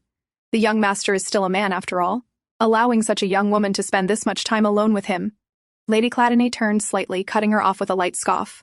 Oh, Adel, she said, shaking her head with a faint smile. Didn't you see how they interact? There's nothing improper between them, and besides, how could Aerik possibly be distracted by another woman when he's married to someone like Miesa? Her words carried a tone of confidence, almost pride. Miesa looks so lovely these days, she added softly, though she still needs to gain a bit more weight. I'll have the butler prepare something special for her, something she likes. With that, Lady Cladinae turned and walked back into the palace. Adel stood there. The polite mask on her face slowly fell away, replaced by a look of dark irritation. She still couldn't understand it. Why was everyone so utterly captivated by that girl? What spell has she cast on them all? Late that night, Aerik sat alone in his study. A report lay open on his desk. Today, Lady Malika, Miesa's lady-in-waiting, had visited a pawn shop. That could only mean one thing: she was making her move. There was still no word from the House of Crispin. Leaning back in his chair, lost in thought, Aerik suddenly noticed a faint movement at the doorway. Miesa stood there quietly, her pale face half lit by the lantern's glow. Miesa, he said, surprised. Can't you sleep? He gestured casually toward his lap. Would you like to sit here like you used to? Miesa shook her head. No, I came to tell you something. Her tone was serious, unusually so. I thought about it a lot, she continued, and I decided I don't dislike you anymore. Aerik froze, staring at her blankly. You disliked me? He asked, almost bewildered. But not anymore, Miesa replied simply. Aerik stood from his chair, walking slowly toward her. So you just decided that you don't dislike me? He asked, studying her expression. Miesa flinched slightly at his tone. Are you angry? No, Miesa, he said softly, brushing her cheek with his fingers to reassure her. But may I ask, why did you dislike me in the first place? Was it because I touched you? Did that make you uncomfortable? No, Miesa replied immediately. Aerik let out a quiet sigh of relief. I don't feel uncomfortable, she added after a pause. It's just unnecessary. Aerik chuckled faintly. I see. Well, I'm glad I don't make you uncomfortable anymore. But Aerik, Miesa said suddenly, glancing around the study, what are you doing? Just reviewing some documents, he replied, watching as she tilted her head curiously and stepped closer. May I see them? She asked. Sure, Aerik said, moving aside. Just don't tear them up. I don't need to tear them now, Miesa said matter-of-factly, leaning over to read. To his surprise, she read quickly, her eyes moving with ease over the text. She must have spent more time reading than speaking all these years, Aerik thought. You hired someone to tail my lady-in-waiting? She asked without looking up. Yes, I did, he replied. What about the House of Salakizi? She continued, flipping a page. Didn't they only exist in name? Yes, Aerik said, leaning back in his chair. But there's talk of an illegitimate heir. If it's true, he might revive the family line. Miesa took her time finishing the report, then looked up at him. I've read everything. Do you still have work to do? Yes, Aerik said, glancing at the remaining papers. I believe so. Then, Miesa paused, her voice soft but certain. I want to sit on your lap. Aerik blinked, caught off guard. You may, he said after a moment. Without hesitation, Miesa climbed onto his lap, sitting neatly, as she always did. By the way, Aerik, she said suddenly, tilting her head, do people only kill when they're in bed? Aerik froze. What? Now that I think about it, she continued innocently. It's not just that I stopped disliking you, I think I like you now. So can we start to— Before she could finish, Aerik placed a finger under her chin, tilting her face upward. His tone turned low, suspicious. What is it this time, Miesa? He asked. Because, to be frank, your performance isn't very convincing. He leaned closer, sliding an arm behind her head, forcing her gently to recline against him. So tell me the truth, he murmured. What made you act this way tonight? But I came to tell you something important, Miesa protested, and I just wanted my reward, like always. Aerik frowned. Her reasoning was strange, but not entirely wrong. Well, he said slowly, a faint smile tugging at his lips. I suppose you did tell me something important. He shifted his hand behind her neck, then leaned forward and pressed his lips against hers. Miesa's eyes widened in surprise, her body stiffening for a moment at his sudden change in mood, but as his hand cradled her head, his lips deepening the kiss, she slowly relaxed, her arms wrapping around his neck, pulling herself closer until she was leaning over him, returning his kiss with the same quiet intensity. As their lips parted, both of them breathing heavily, Aerik spoke first. So, is that your only reason? He asked quietly. Miesa lowered her gaze. We need to do it to save your life, she murmured. Have you forgotten? If we keep putting this off, the king will— Before she could finish, Aerik caught her hand. That won't happen, he said firmly. The king already used that excuse once. If he does it again, he'll have to admit that his previous judgment was wrong. Miesa blinked, trying to process his words. If that was true, then he had been calm all along, while she had been the only one growing desperate. But even so, if not this reason, there were countless others the king could use to destroy him. If something happened to him, she would lose everything, the only man in family who treated her as human. And if that happened, she had to make this marriage unshakable before it was too late. Her fingers fumbled clumsily at the knot of his robe, trembling from urgency more than courage. Aerik sighed softly. My lady, can you tell me why you're doing this? Something inside her snapped. The man kept finding ways to step back, always reasoning, always avoiding. Do I need a reason? She asked, her tone rising in frustration. Why won't you just say it? That you don't like my body. Her voice broke, angry and trembling. If it disgusts you, then close your eyes and get it over with. Aerik looked at her in disbelief. What on earth are you talking about? Do you really think I wouldn't like it? Before she could respond, he tugged at the front ribbon she had been struggling with, loosening it with ease. By the time they reached the bedroom, Miesa's thoughts were tangled with the cruel words of her ladies-in-waiting. How they mocked her scars, how they claimed no man would ever want to see her. But Aerik didn't stop. He leaned over her, undoing the tie of his robe, the same one she had fumbled with earlier. The fabric slipped from his shoulders, revealing his body marked with old wounds. As you can see, he said quietly, hovering above her, I have plenty of scars myself. Miesa stared at him, then slowly reached out, her fingers brushing one of the marks. "Who did this to you?" she asked softly. Aerik smiled faintly, explaining where each scar came from, one by one, like old stories told by a soldier long returned from war. Up close, he seemed different. Broader, stronger, yet gentler than she'd expected. "So," he murmured, "do you dislike my body?" Miesa quickly turned her face aside. "No, I like it," she said in a small voice. "Liar," Aerik teased. "You just rolled your eyes." He leaned down, his breath brushing her neck. "Still, I forgive you." Miesa trembled, her breath catching. A warmth spread through her chest, strange and unfamiliar, yet not unpleasant. Aerik's voice grew softer. "You might feel some pain if we continue," he said, giving her a quiet warning. Startled, Miesa turned her head toward him, but before she could speak, he pressed a kiss against her lips again, gentle but firm. When he finally pulled away, he rested his forehead on her shoulder with a quiet sigh. "I was going to stop here," he murmured, "since we're not ready yet, but—" He lifted his head, meeting her eyes. "Miesa, I may do some things that surprise you," he said in a low voice. "But please, don't push me away, and don't say no, do you understand?" Miesa looked up at him, hesitant, then slowly nodded. The man leaned down, his movements slow and deliberate. Only a moment later, Miesa began to regret her answer. Yet in the end, he didn't go all the way that night either. A strange, unfamiliar ache lingered within her, a feeling she couldn't name or understand. The next day, Aerik received a report from his men. According to them, when they tailed Lady Malika, she had visited a pawnshop. As she left, she quickly shoved something into her pocket, but it was so small that they couldn't make out what it was. One of his men followed her back to the palace, while another stayed behind at the shop. Around sunset, a hired carriage stopped in front of the pawnshop. An old woman stepped out and went inside. Soon after, she was thrown out by the shopkeeper, shouting about a brooch she was trying to sell. When they followed her back home, they noted her address and brought it to Aerik. Aerik studied the paper, his brows furrowed. The address seemed familiar, but he couldn't quite remember why. "I see," he murmured, dismissing his men with a nod. When he returned to his room, Gela was there, reading a book aloud to Miesa. Seeing him, Gela immediately stood up, her expression hesitant, as if debating whether to speak. After a moment, she finally asked, "My lord, are you planning to go outside again today? With the princess and me?" Aerik raised an eyebrow, surprised by her sudden question. "Perhaps. Why do you ask?" Gela explained. "Earlier, one of the princess's maids asked me the same thing. I'm not entirely sure, but their behavior seems suspicious. I think they might be planning something." Aerik's expression darkened slightly. "I see." Her instincts matched his own unease. If they were planning something, he'd rather face it head-on. He opened his wardrobe and took out a dagger belt, handing it to Gela. "Cullen will show you how to wear this properly. After that, get off the carriage and move around as usual. Keep in mind, Cullen will be following you." Gela blinked, confused but determined. "Understood," she said slowly. "Then I'll prepare the carriage for our outing." She bowed lightly and left the room. Once she was gone, Aerik turned to Miesa and began helping her dress. He placed a lightweight protective vest under her gown. "There will be knights around, but this will give me peace of mind," he explained. Miesa's cheeks flushed. For some reason, she couldn't meet his eyes.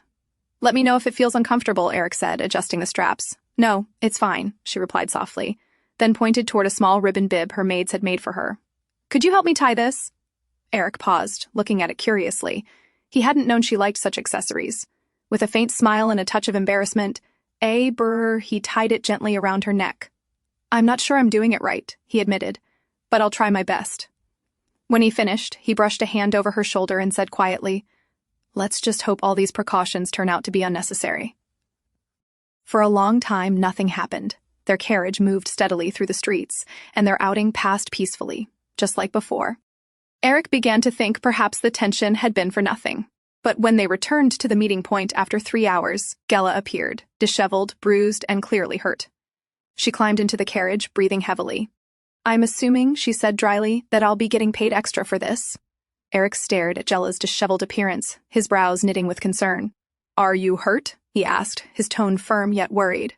"Yes, I am," Gela replied with a sigh, brushing the dirt from her sleeve. "But my feelings are hurt the most, and all because of Sir Cullen." Her expression darkened as she said his name. Aerik frowned slightly. "What happened?" Gela exhaled, clearly irritated, and began to explain. "After I left, I wandered around the market like usual, picked up some herbs, stopped by a bookstore. Then, out of nowhere, some man bumped into me. I was about to yell at him, but before I could, he just ran off without even apologizing. A moment later, I realized he'd robbed me." Aerik listened quietly, his gaze steady. "So, naturally, I ran after him," Gela continued, gesturing animatedly. But the bastard led me into a dark alley. That's when I realized he wasn't working alone. A whole group was waiting there. Her voice grew tense. Disgusting men. And what annoys me more is that I fell for something so obvious. She paused, scowling. At first, I stayed still and listened. They were talking among themselves. And that's when I found out their real plan wasn't just to rob me. They wanted to kidnap me. Aerik's eyes narrowed. They attacked me, Jella went on. One came straight at me, but I knocked him flat on the ground.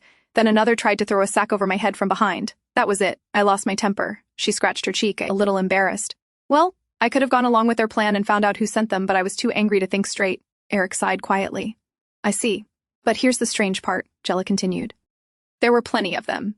Yet they didn't all come at once. They came one by one. I couldn't figure out why. Until I looked around and saw who was behind it. She took a deep breath. It was Sir Cullen, sending them at me, one after another, like it was some kind of twisted training session. And every time he sent someone in, he muttered a number under his breath. So I got little ahead of myself thinking he was ranking me. Aerik rubbed his forehead. He was probably comparing your skill to his younger brothers at that age, he said, understanding the pattern immediately. Yes, Gella burst out. And he had the audacity to explain that to me afterward. She threw her hands up. When I finally knocked them all down, he asked me, what's the point of having a dagger if I'm just going to use brute strength? So, you know what I did? I showed him the point of a dagger, by interrogating those men myself. Aerik's lips pressed into a thin line. He was about to stop her, worried the story might be too much for Miesa, but when he glanced at her, he froze. Miesa was covering her mouth, her shoulders trembling, not in fear, but in suppressed laughter. Puzzled, Aerik turned back to Jella. Captain, Gella said, noticing his mind wandering. Yes, go on, Aerik replied, clearing his throat. Jella shrugged her hand. Anyway, after a little persuasion, they confessed. They were hired through a thieves' guild. The instructions were specific. Her voice grew heavy. They were to kidnap me, keep me captive for months, and then send me back to the Cladinae estate, pregnant. Aerik's jaw tightened. He didn't need to hear more to guess who was behind it. Gella crossed her arms again, trying to regain her composure. So, I hope I'm getting paid extra for this, she muttered. Aerik finally exhaled. I heard you were saving to buy a blacksmith shop in your hometown, he said calmly. I'll purchase it with my own assets. It may take a few weeks, but by next month, the title deed will be in your hands. Jella's eyes widened. Seriously? She said, stunned. Aerik nodded once. Thank you, she said quickly, then looked down at her torn clothes and messy hair. Well, since I'm in this state, I'll return with Sir Cullen. She gave a short bow and stepped out of the carriage, leaving Aerik and Miesa behind in the quiet that followed. Eric's expression darkened, his jaw tightening. They're playing dirty, he muttered under his breath. They wanted to spread rumors about me and Jella. Miesa lifted her head, her tone calm as ever. Now that I remember, they once said Gella was your lover. Aerik let out a slow sigh. I expected as much, he said, shaking his head. Then, softening his tone, he turned toward her. Anyway, are you all right, my lady? He asked gently. Miesa blinked at him. About what?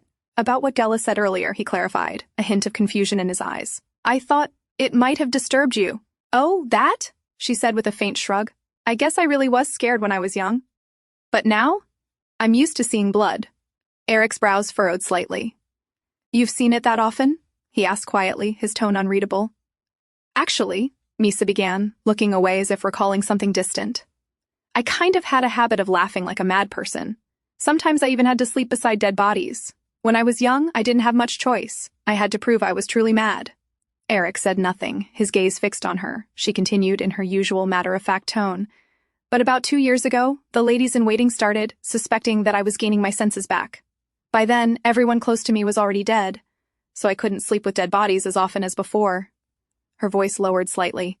After that, I came up with other crazy things, just to make sure they'd still believe I'd lost my mind. For a long moment, Aerik simply stared at her. His chest felt heavy. He couldn't begin to imagine the kind of horror she'd endured since childhood. The loneliness, the fear she had disguised behind that false madness. There are still things you dislike and fear to this day, aren't there? He asked softly. Miesa's eyes flickered toward him. I don't want to remember my childhood, she said quietly. And I don't want to talk about it. She leaned forward suddenly, her fingers brushing his cheek. May I ask why you're asking me that? Aerik didn't flinch. Because I'd like to understand you better, he replied calmly. Miesa tilted her head, her expression unreadable. That depends, she said slowly. This is a very big secret, one that requires an equally big reward in return. Thinking back to her childhood, Miesa realized those were the happiest days of her life. Miesa, I told you. No more candies, her mother scolded gently. Little Miesa turned around, pouting, clutching a handful of sweets she wasn't supposed to have. The nearby maids laughed softly, one of them scooping her up in her arms to shield her from her mother's pretend anger.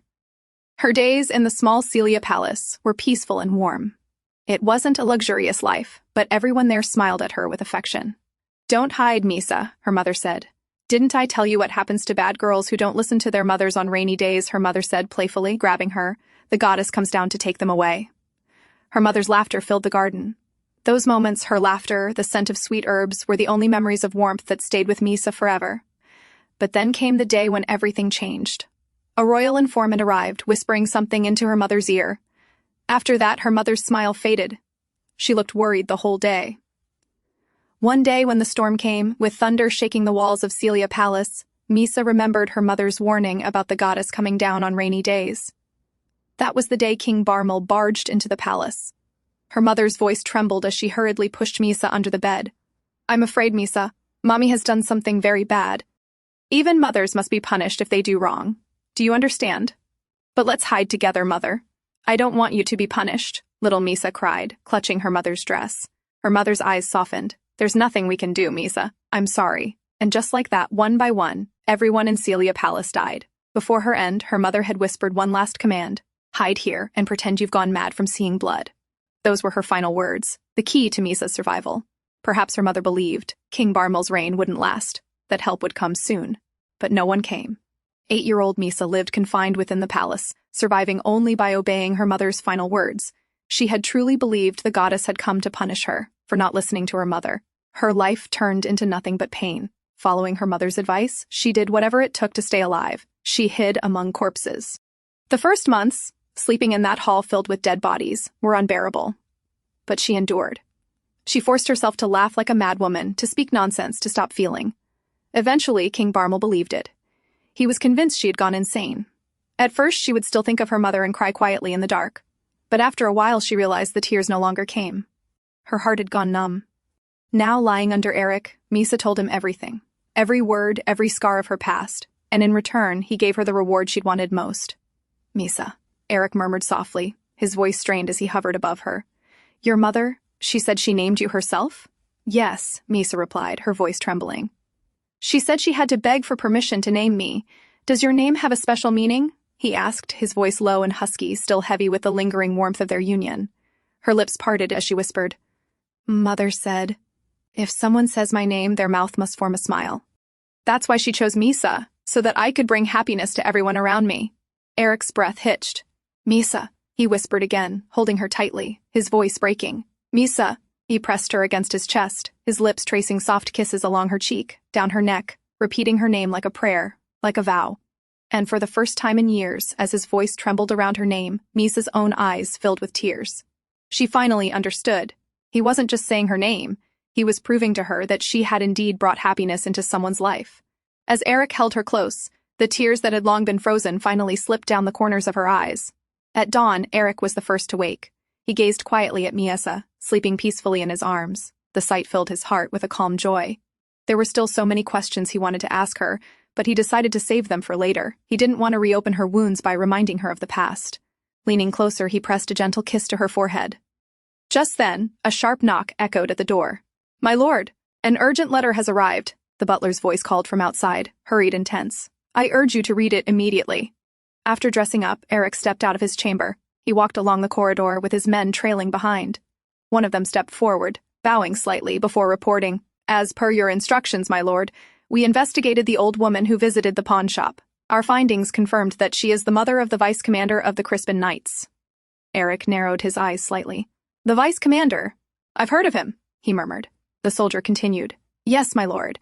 He's known for his skill, but because of his commoner blood and his brutality, he was never promoted to commander. Furthermore, the family has been involved in questionable activities for years, dirty work done on behalf of the House of Crispin. His father was once executed on charges of assaulting a noblewoman, but witnesses claim he only took the blame for the head of the Crispin house, who was the true culprit. Aerik's gaze hardened. So the same bloodline continues its loyalty through corruption. We also discovered that the old woman maintains connections with a certain thieves' guild. The men who attacked Lady Gela were members of that very guild. It's led by her own younger brother, the soldier added grimly. Aerik's steps slowed as the pieces came together. "So the House of Crispin is behind it all," he said, his voice low and controlled, but still, the logic didn't settle right with him. "Even so, why go to such lengths? To taint my father's name with rumors of a mistress? To try and dishonor my household by targeting Gela? Are they simply after the position of the next Lady of Cladinae? Or do they mean to destroy our house entirely?" He stopped in the middle of the hall, his tone firm. "Cullen," he called out. "Yes, my lord." "Bring me all records of the House of Crispin's past activities, their trades, alliances, and connections." "Everything," Aerik ordered. As Aerik resumed walking, his thoughts tightened into unease. The Crispin family's scheme had been sloppy, too easily uncovered, their network collapsing in mere days. But the mystery surrounding his father's secret lover, despite his best efforts, remained completely hidden. The contrast unsettled him. Their methods, their timing, it all felt too mismatched. Was the House of Crispin truly the mastermind, or merely a pawn? Just then, one of the attendants hurried toward him. "Young master, Mistress Cladinae is awake now," he reported. Aerik paused. "I see," he said softly. "I'll go to her now." As he turned down the corridor toward Miesa's chambers, one thought echoed in his mind with chilling clarity. If the Crispins were not the true hand behind all this, then there was only one other person with enough power to manipulate them all: the king. Inside the bedroom, Miesa's ladies-in-waiting stood around her as usual, observing her closely, analyzing every small detail of her appearance. From their looks, it was clear they had already deduced what had taken place the previous night. Miesa, laying quietly on the edge of the bed, felt uncomfortable under their scrutiny. Yet, at the same time, she thought perhaps it was a good thing. If they go and report this to the king, maybe he'll finally stop interfering, she reasoned to herself. "It's perfect timing," Lady Melika said suddenly, clapping her hands lightly. "Let's begin our plan. I'll bring out the things." She walked over to a cabinet and began rummaging through it. "The door is locked, right?" asked one of the other maids, glancing anxiously toward the entrance. "Yes, it's locked," Melika replied curtly. "Now hold her up and let's finish our work before anyone interrupts." Miesa's eyes followed their every move, confusion creeping into her chest. Her messy hair brushed across her face as she watched Melika pull out a new dress and several items from the chest. She turned toward her with a bright, practiced smile. "You finally managed to capture your husband's attention, didn't you? So now, let's make sure you don't lose it so easily." Her tone sent an uneasy chill through Miesa. She didn't understand what they were really intending, but the way Melika's eyes glinted as she approached made her tense. Meanwhile, outside the door, Gela approached in her one good arm. "Good morning," she greeted Valak, Cullen's younger brother, who was standing guard by the entrance. "You're late today," Valak remarked, glancing at her bandaged arm. "Well," Gela said dryly, raising her brow. "It's not easy moving fast with a broken arm." He nodded. "Fair enough. Anyway, go on in. Those two ladies went inside a while ago." "Those two?" Gela frowned slightly but nodded. "Got it." She pushed open the door slowly. The room was empty. Her eyes darted across the chamber. No sign of Miesa anywhere. The bed was still unmade. A faint sound of something shuffling came from behind the closed bathroom door. "Mistress Cladinae?" Gela called out quietly, but no one answered. Then she froze. From behind that door came the distinct sound of muffled voices. Gela's posture stiffened immediately, every sense on alert. Something wasn't right. Inside the bathroom, chaos filled the air. Everything lay scattered across the tiled floor, cosmetic boxes overturned, broken brushes rolling underfoot. Lady Melika stood near the sink, a red lipstick case clutched tightly in her hand. Her tone was sharp and commanding. "I told you to hold her properly," she snapped. Below her, Miesa, now dressed in a new gown, struggled and breathed heavily as the other maid pinned her down by the hair. Miesa's body trembled. Something felt terribly wrong this time. Usually, her defiance would have earned her a slap or a scolding. But today, they were calm. Too calm. As if they had a clear, deliberate purpose. Melika crouched down, twisting the lipstick open. "Now then. Let's make you more, presentable," she said coldly. She dipped the small brush into the red pigment and reached toward Miesa's lips. In a sudden motion, Miesa jerked her head, and the brush flew from Melika's hand, clattering against the floor. For a brief moment, she thought she had won, but the woman only smirked. "I guess I have no choice," Melika muttered. "My fingers will do just fine." She dabbed her finger into the lipstick and reached forward again. A deep, instinctive fear struck Miesa. Her heart pounded violently. Something about this felt more dangerous than any punishment she'd ever faced. "If I don't stop them now, I might die here." Just then, a familiar voice called from outside the door, firm and clear. "Mistress Cladinae, are you in there?" It was Gela. The door rattled once, followed by her voice again. "Why is this locked?" Miesa's eyes widened. This was her chance. Gathering every ounce of strength, she screamed as loudly as she could. The sound echoed sharply through the room, before a rough hand clamped down over her mouth. But it was too late. Outside, Gela froze for a second. Then she began pounding on the door with her fist. "Mistress Cladinae, are you all right?" she shouted, hitting it again and again. Her injured arm throbbed painfully, but she didn't stop. Inside, panic flickered across the younger maid's face. "Lady Malika, what do we do? What if they break in?" "Move your hand," Malika said darkly. "But I said move your hand," she barked. "We'll finish this before they come in." The frightened maid hesitated. "What if she screams again?" "Let her," Malika hissed. "We'll tell them she was hysterical, and we had to lock her in for her own safety." Meanwhile, outside, Valak had joined Gela, throwing his shoulder against the door again and again. "It's solid oak," he grunted. "It's not giving way."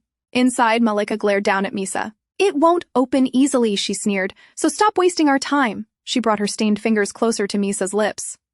Before she could touch her, Miesa spit, straight at her face. "You little brat!" Malika's voice shook with rage. "You looked me in the eyes just now, didn't you?" Miesa froze. "No! You're not acting like a madwoman at all," Malika said, her tone low and venomous. She tilted her head, eyes narrowing as realization dawned. "So that's it. You've been pretending all along." Miesa's blood ran cold. She quickly lowered her gaze, but it was too late. Her trembling hands gave her away. "Well, well," Malika said, wiping her cheek slowly. "What do we have here?" Outside, Gela and Valak were still struggling with the door when a sharp, commanding voice cut through the hall. "What's going on here?" They turned to see Aerik approaching, his eyes like steel. Gela immediately stepped forward, breathless. "Captain, something's wrong," she screamed. "And the door's locked!" He didn't waste a second. "Step aside," he ordered. Valak and Gela moved instantly. Aerik strode forward, drew back his leg, and slammed his boot into the door. Once, twice, 3 times.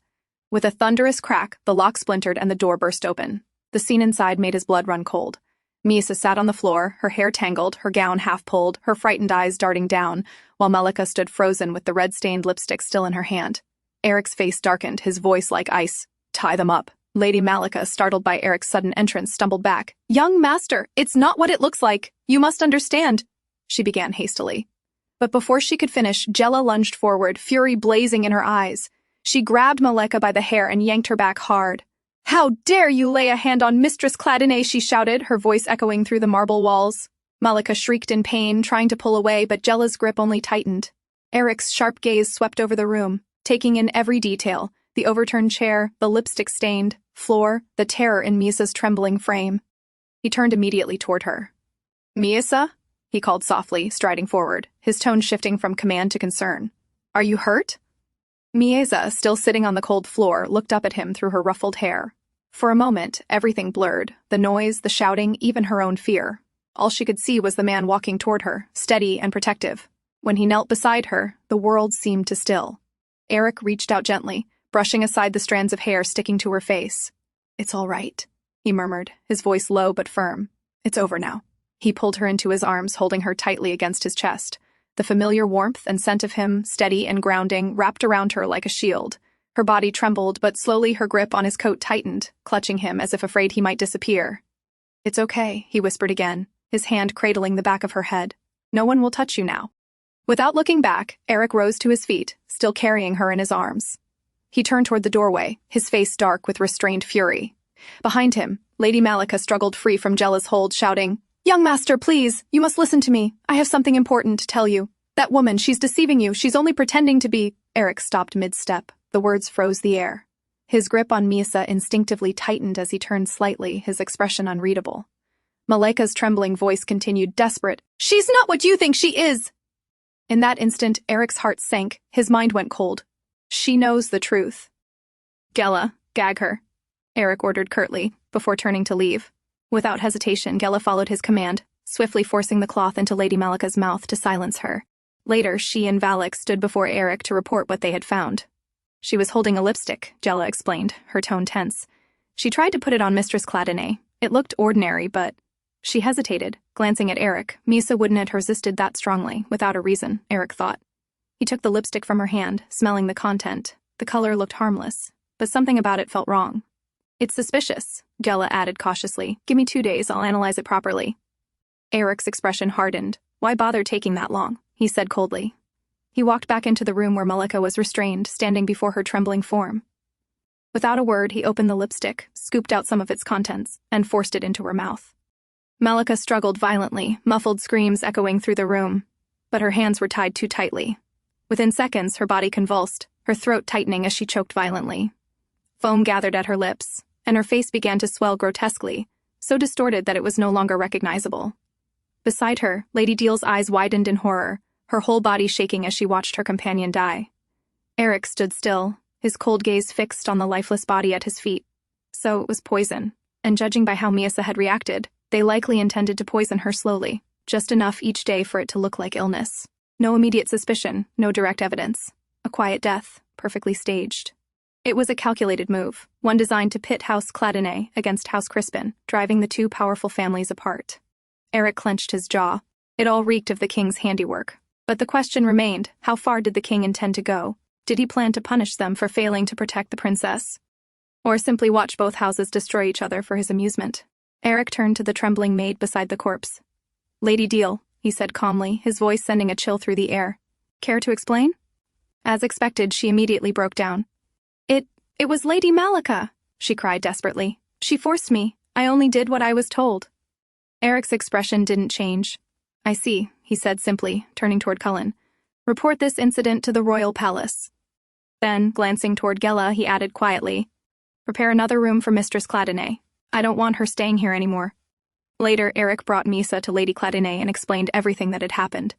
As he finished, Lady Cladinae's expression hardened, her anger barely contained. "How dare they try to harm Miesa," she hissed. The fury in her eyes was unmistakable. Aerik, however, seemed more composed, though the weight of the situation was evident in his tone. "Mother, one of the ladies-in-waiting from the king's palace has died. That means they'll send someone to investigate soon. We'll need a witness, someone credible from our side. Otherwise, the king will twist the narrative and turn this incident against us." Lady Cladinae took a deep breath, realizing the truth in his words. "You're right," she agreed after a pause. "If we leave it to the palace alone, they'll make it look as though we were the ones at fault." She thought for a moment, then said firmly, "The new head of the House of Salakis should be the one. He only just inherited his position and isn't yet tangled in court politics. That makes him the safest choice, less likely to be influenced by the king." Aerik nodded in agreement. "I'll arrange it immediately." Before long, Doid Salakis arrived at the Cladinae estate. Born the illegitimate son of the former head of Salakese and one of his maids, he had survived the king's purge of his family by sheer luck. Years later, after coming of age, he had approached the palace and reclaimed his family's name. Aerik welcomed him into the sitting room and explained the situation in detail. Doid listened with a polite but rather detached expression, occasionally nodding as if struggling to keep up. "So," he said slowly after Aerik finished, "you want me to serve as a witness for your side?" "I see." He reached for his teacup, taking an unhurried sip before adding, "Well, I don't have much going on these days. It might even be a good chance to strengthen ties between our houses." Aerik studied him for a moment, recognizing that Doid didn't fully grasp the gravity of the situation. Still, that didn't matter. His lack of awareness meant he wasn't playing any deeper game, and that made him useful. "Then I'll count on your cooperation, Lord Salakes," Aerik said calmly. As they were speaking, a servant announced the arrival of a royal envoy. Moments later, a man in the king's livery entered the hall with a measured stride. "How is Her Highness the Princess?" he asked immediately, his tone polite but tinged with genuine concern. Aerik rose to greet him. "Thank you for your concern," he replied evenly. "My wife is safe and currently resting with my mother." The royal knight, Commander Tilburg, bowed slightly in acknowledgement, his gaze flickering for a moment, almost as if relief crossed his face. Aerik noticed it, though he set the thought aside for now. "Commander Tilburg," Aerik said, "allow me to introduce Lord Doid Salakis, the current head of the Salakisi family."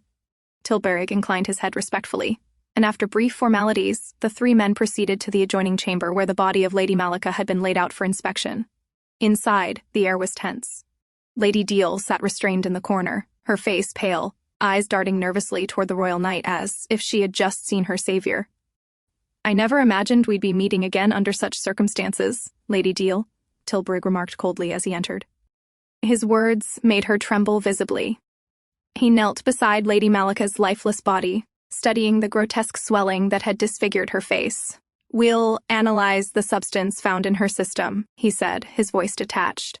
Aerik stood behind him and added calmly, "My men will conduct the initial examination. It should take 2 days. I understand the palace will be running its own separate investigation." Tilburg rose to his feet. "That won't be necessary," he replied curtly. "Once your report is ready, deliver a copy to the palace. That will suffice." Then, turning his gaze to Lady Deal, he said, "Now, explain everything you know." Lady Deal's entire body shook. It was all Lady Malika's doing?" she began quickly.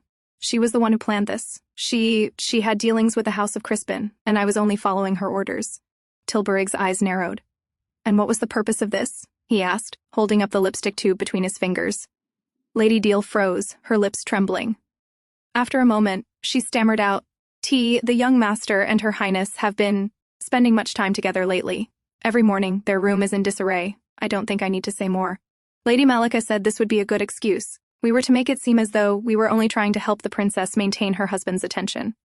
As she finished, Aerik glanced toward Lord Seleucus, giving him a subtle signal. It was time for him to intervene. Lord Seleucus cleared his throat, trying to sound authoritative. "That's quite a claim," he said slowly. "But to be fair, perhaps we should also hear testimony from Lady Cladinae's other attendants." Tilburg nodded once. "Yes, of course." Gela stepped forward, composed and confident. "What I saw," she began clearly, "was very different. When I entered the room, Lady Deal was holding Mistress Cladinae by the hair, like a hostage. Lady Malika was standing over her with the lipstick in hand. "That's not—" Lady Deal tried to interject, panic flooding her face, but Tilburg didn't let her finish. His voice was sharp and final. "Take her in." The palace knights immediately moved forward, seizing Lady Deal by the arms. She screamed in protest, but her words were drowned out as they dragged her away. Aerik exhaled silently, watching her disappear through the doorway. His plan had worked flawlessly, everything resolved without scandal. As Aerik was preparing to return to Miesa, a servant entered hurriedly. "My lord, the lady of House Crispin has arrived," he announced. Aerik exhaled, his patience thinning. "I ask that you be brief, Lady Crispin," he said curtly, taking his seat, "as I must return to my wife once she wakes." Lady Crispin removed her hood with a trembling hand. "I've come to ask for mercy," she said softly. Her voice was steady, though her eyes betrayed the weight she carried. She bowed her head before continuing. "My parents, they were greedy. They let themselves be tempted by treason, though I assure you, their intentions were far from noble. My father is dull and slow-witted, unable to win the king's favor. In his frustration, he grew to resent his majesty. That resentment was what made him so easily swayed. It all began with Countess Carlyle," Lady Crispin explained. "She's the one who devised the plan that caught my mother's interest. They always feared the king. Anyone could see where this was headed. But my mother, her excitement blinded her, and she led our house straight into this disaster." Aerik nodded slightly, his tone calm but unyielding. "I understand your position, but I'm afraid I have no choice but to hold the House of Crispin accountable. Unless," he added pointedly, "you would prefer that I hold the king responsible instead." Lady Crispin gave a bitter, knowing smile. "That would be impossible, Lord Cladinae. I came here only to do what little I could, as their daughter." Aerik studied her carefully, then asked, "One more thing. Was your family behind my father's affair?" Lady Crispin shook her head quickly. "No, but if you wish, we can investigate the woman and report back to you," she offered. Aerik stood up, his voice cool but decisive. "Very well. I can treat this incident as a trivial political misstep, but I'll require compensation. You'll send it along with your report. And," he added firmly, "we also expect restitution for the attempt your family made to harm one of my people." Lady Crispin bowed her head. "I understand. I offer my deepest apologies." Just then, the doors opened again. Margrave Cladinae strode in, his voice sharp with disapproval. "You didn't even glance at each other when I arranged the marriage, and now you're meeting in secret?" Lady Crispin immediately rose and bowed. "My lord," she murmured before taking her leave with her knight, leaving father and son alone. Aerik turned to his father with a cold stare.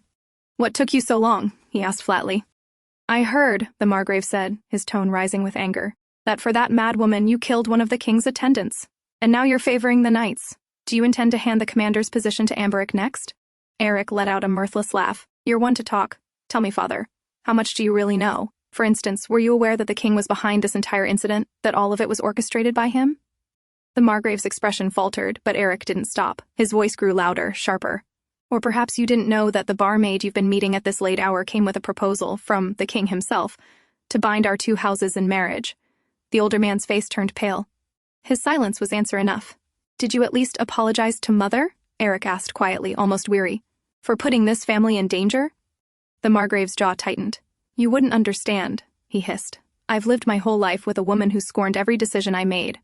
She was so competent that she mocked me simply by existing." Aerik said bitterly, stepping closer. "Being deceived by a barmaid was the best you could do to escape her ridicule?" The Margrave flinched but said nothing. Aerik scoffed, moving past him toward the door. "I should thank you, father," he said coldly, pausing for only a moment.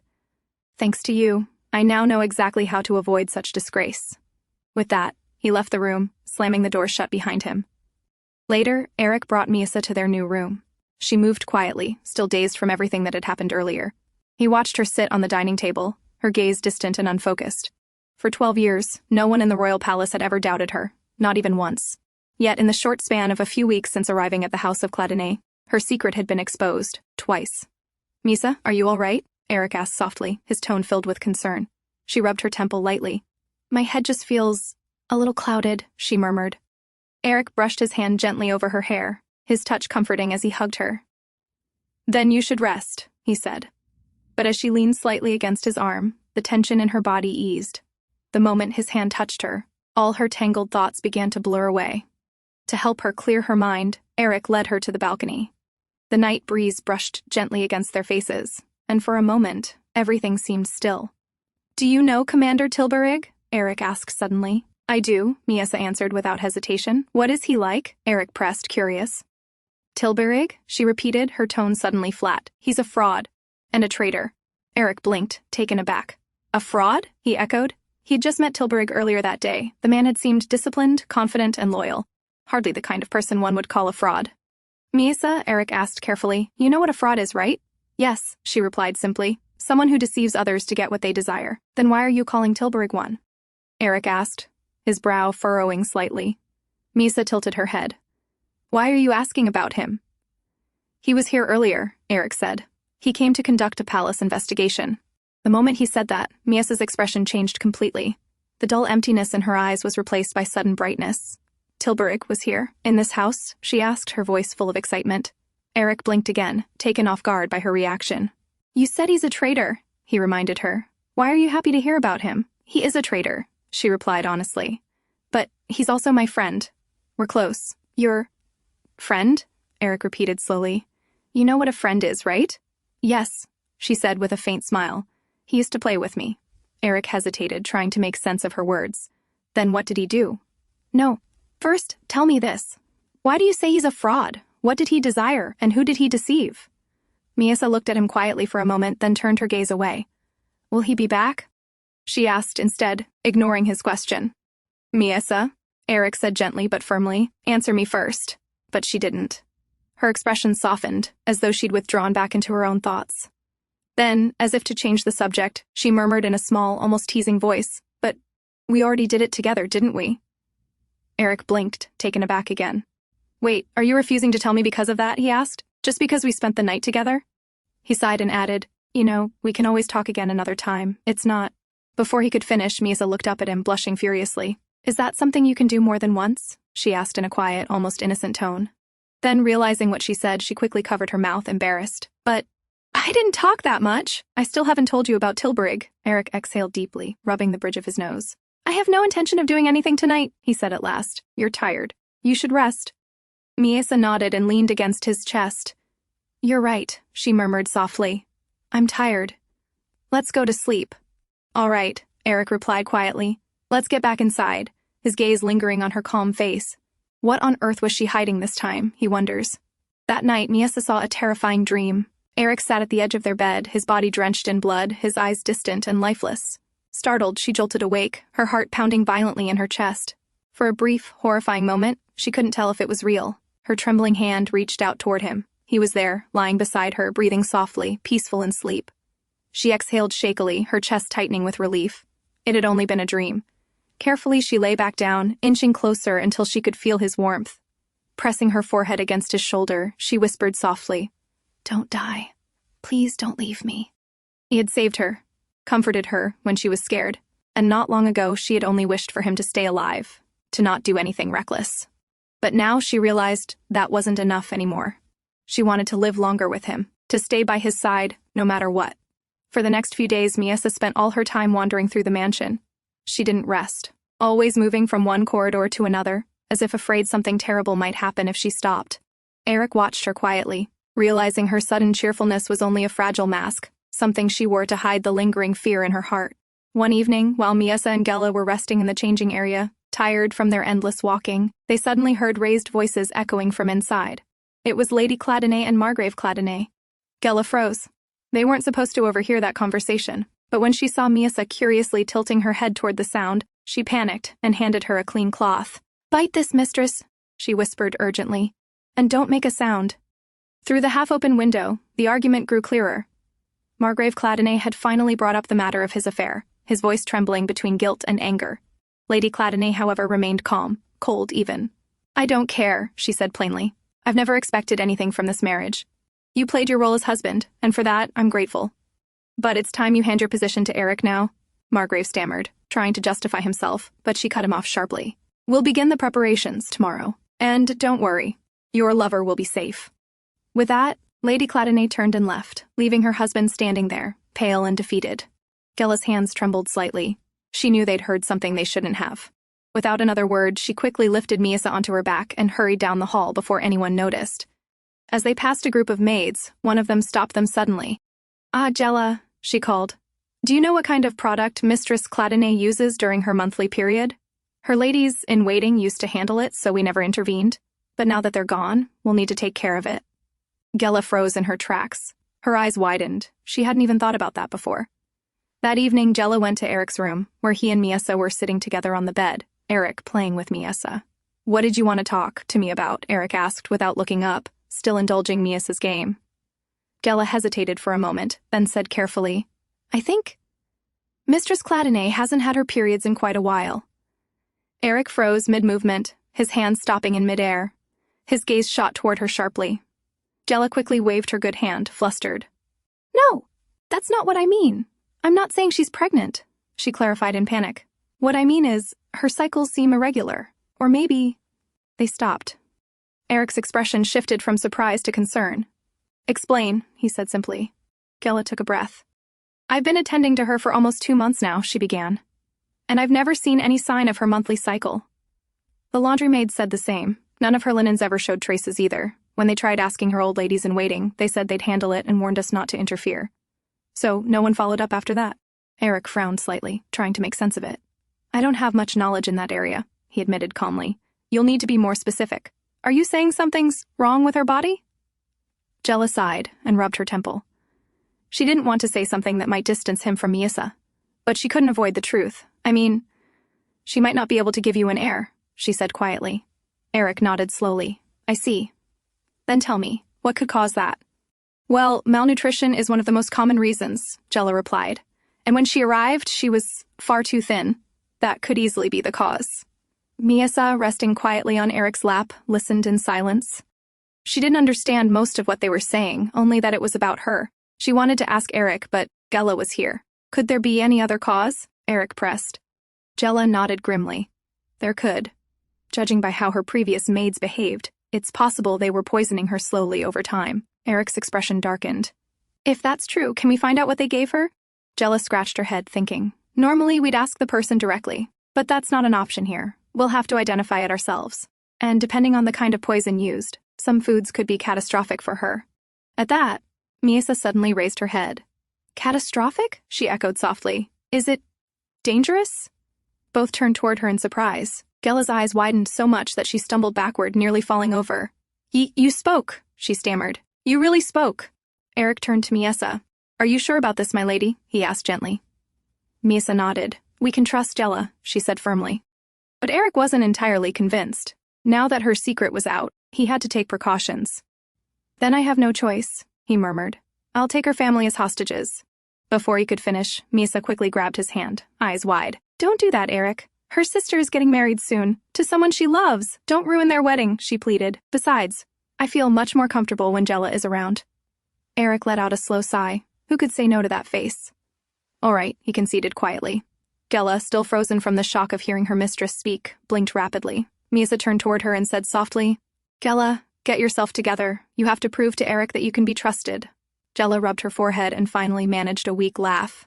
I guess I need a little time to process all this," she muttered. Miesa giggled, spinning lightly, holding Aerik's hands. "Then tell us when you're ready," she said cheerfully. "Once you are, I'll explain what kind of drink they gave me." Later, as the three of them sat together, Miesa recounted in detail. 3 days before the wedding, they made me drink something thick and brown. My stomach hurt a lot after that, and they also forced me to take some medicine that made me sleep. "Did you ever experience any bleeding after that?" Gella asked cautiously. Miesa thought for a moment, then shook her head. "No, never much." Gella sighed deeply and stood. At this point, she wasn't sure whether it was the result of poison or a defect in Miesa's body. Either way, she needed proof, so she gently took a strand of Miesa's hair.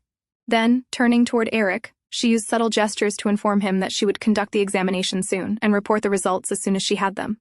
After that day, Gela buried herself in books, medical records, but no matter how much she read, she couldn't find anything that matched the description of the substance Miesa had drunk. If it truly was poison, it could have a long incubation period, and though Miesa seemed fine now, that didn't mean she was safe. Gela needed answers, and soon. She was so consumed by her research that she lost track of time and arrived late to attend to Miesa. By the time she reached the garden, Miesa was sitting with Lady Cladinae, playing quietly. The moment Gela stepped closer, her eyes instinctively lingered on Miesa. But her gaze was so sharp, so obvious, that Miesa glared at her as if saying, "Stop staring at me like that." Lady Cladinae immediately noticed. "What's wrong, Gela? Why are you looking at her like that? Is something wrong with Miesa?" Gela froze for a moment. Oh no, my lady, it's nothing like that," she stammered, forcing a smile. Miesa, sensing the tension, leaned lazily from Lady Cladinae's lap and stretched her arms toward Gela. Without saying a word, she silently mouthed, "Carry me." Understanding at once, Gela bowed. "It seems Mistress Cladinae is getting sleepy. I'll take her to her room so she can rest."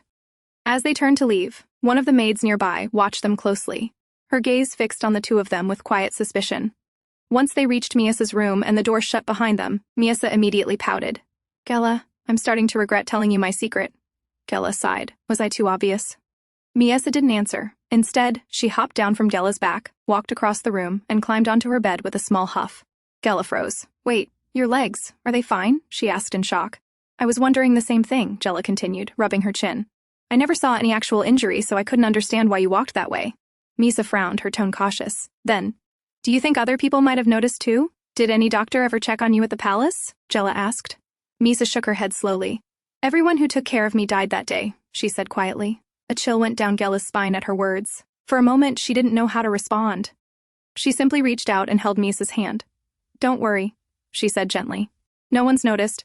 I only did because I'm trained in medicine, and even then there are cases where trauma alone can cause it, without leaving any visible wounds." Then Gela, scratching her cheek, spoke awkwardly. "That reminds me. About what I said earlier, I'm sorry. I shouldn't have said such things that day. I didn't know." Miesa giggled, a mischievous glint in her eyes. "Oh, that? Men are disgusting," she said, repeating Gela's own words perfectly. "Whether they're nobles or commoners, they're all the same. All that controls them is what's between their legs." Gela went pale. "Mistress Cladinae, please stop," she begged. But she couldn't help but be astonished at how accurately Miesa remembered every single word. "Did you find out about the poison?" Miesa asked suddenly.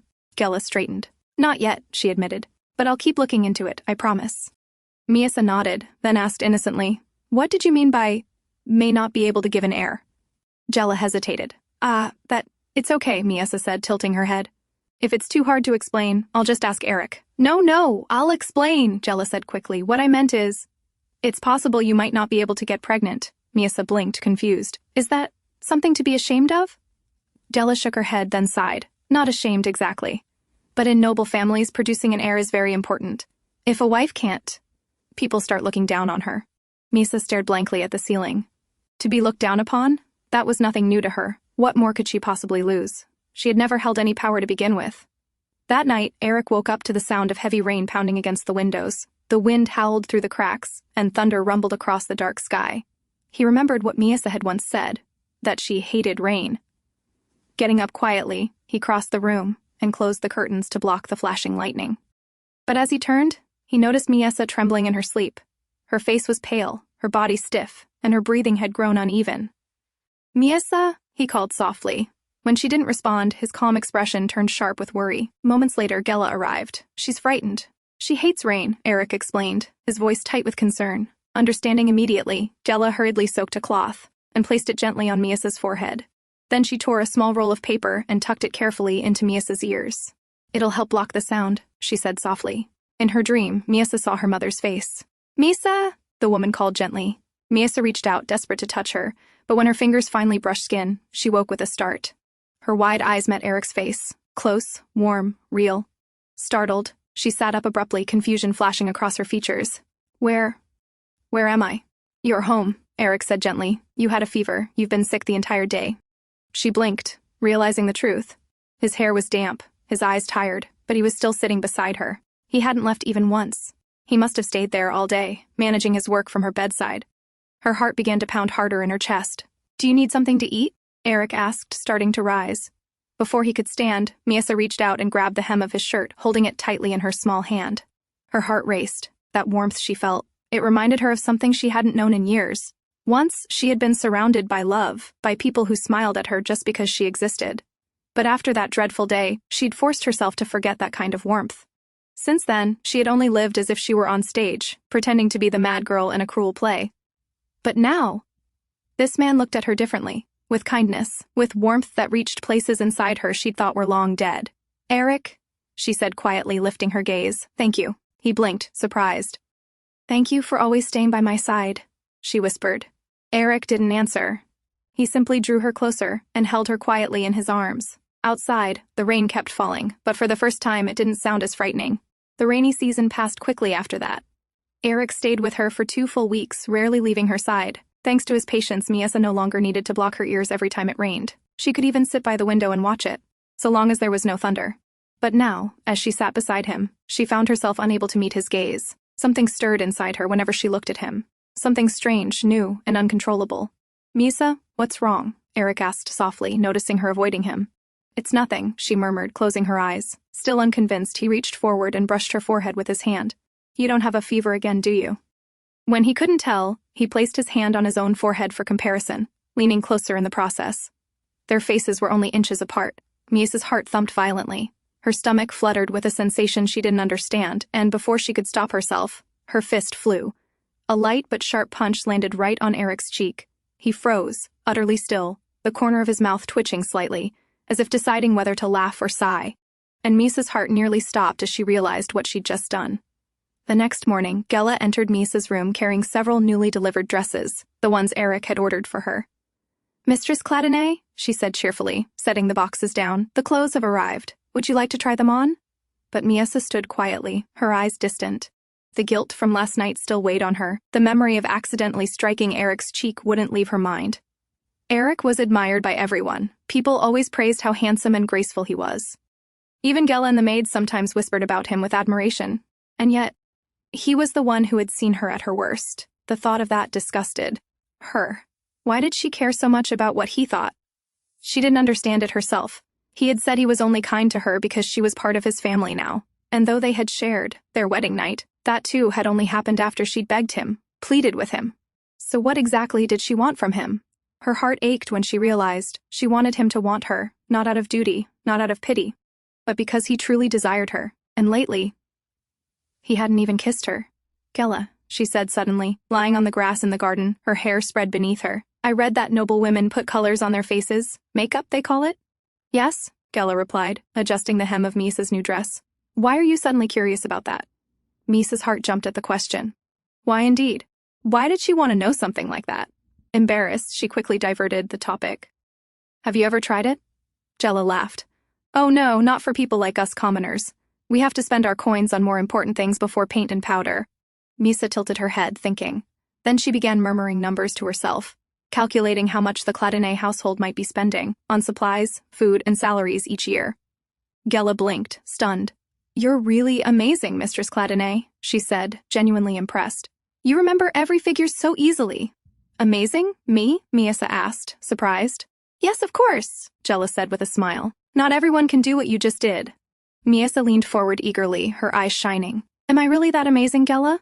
Gela nodded with certainty. "You are." Realizing how happy she was to hear that, Miesa quickly leaned back, face flushed. Why did she enjoy the praise so much? Trying to hide her embarrassment, she changed the subject again. "Gela, could you teach me those signs you used to talk with Aerik sometimes?" "Sign language?" Gela asked. "Wouldn't it be better to ask the young master to teach you himself?" Miesa shook her head quickly, smiling shyly. "No, let it be our secret. I want to surprise him." Gela chuckled. "As you wish, Mistress Cladinae." Meanwhile, Aerik sat in his study, resting his chin on one hand, his fingers brushing the faint red mark still lingering on his cheek. The memory of Miesa's startled punch kept returning to him. That night, as he tucked Miesa into bed, he asked gently, "What did you do today?" Relieved that he didn't seem angry, Miesa avoided his gaze. "I tried on the dresses with Gela. Then we walked in the garden." Aerik leaned in a little, closer, his voice low. "And?" She turned her face away quickly, tugging the blanket higher. "I'm really tired, so let's go to sleep." But Aerik didn't move back. "Why are you avoiding my eyes?" "I'm not," she said too quickly. "You're not?" "No. Why would I?" she said, her tone stiff. Aerik studied her quietly for a moment before asking, "Then why won't you look at my face? Does my touch make you uncomfortable?" Her heart skipped. "No, of course not," she said, flustered. "Then turn toward me," he said softly. "I'd rather not look at your back all night." Slowly, she turned to face him. Her heart began to pound again. Aerik simply pulled her close, holding her tight without realizing what storm of emotion she was carrying. The next morning, a letter arrived from the palace. Aerik opened it, scanning the neat handwriting. Commander Tilburg would be visiting in 2 days. He turned to Edel, who stood waiting for orders. "Did you find anything on Tilburg?" "Yes, my lord," she replied. "According to my sources, he's utterly loyal to the crown." She hesitated, lowering her voice. She had also discovered something strange. A few years ago, Tilburg had proposed marriage to the princess. But she didn't understand why. A loyal knight wouldn't make such a request unless he was truly in love with the princess. But if he married her, she'd lose her royal status. So either it was love or the king's scheme. And apart from that, she had also overheard the maids whispering. Before Lady Malika died, she shouted that the princess was deceiving you.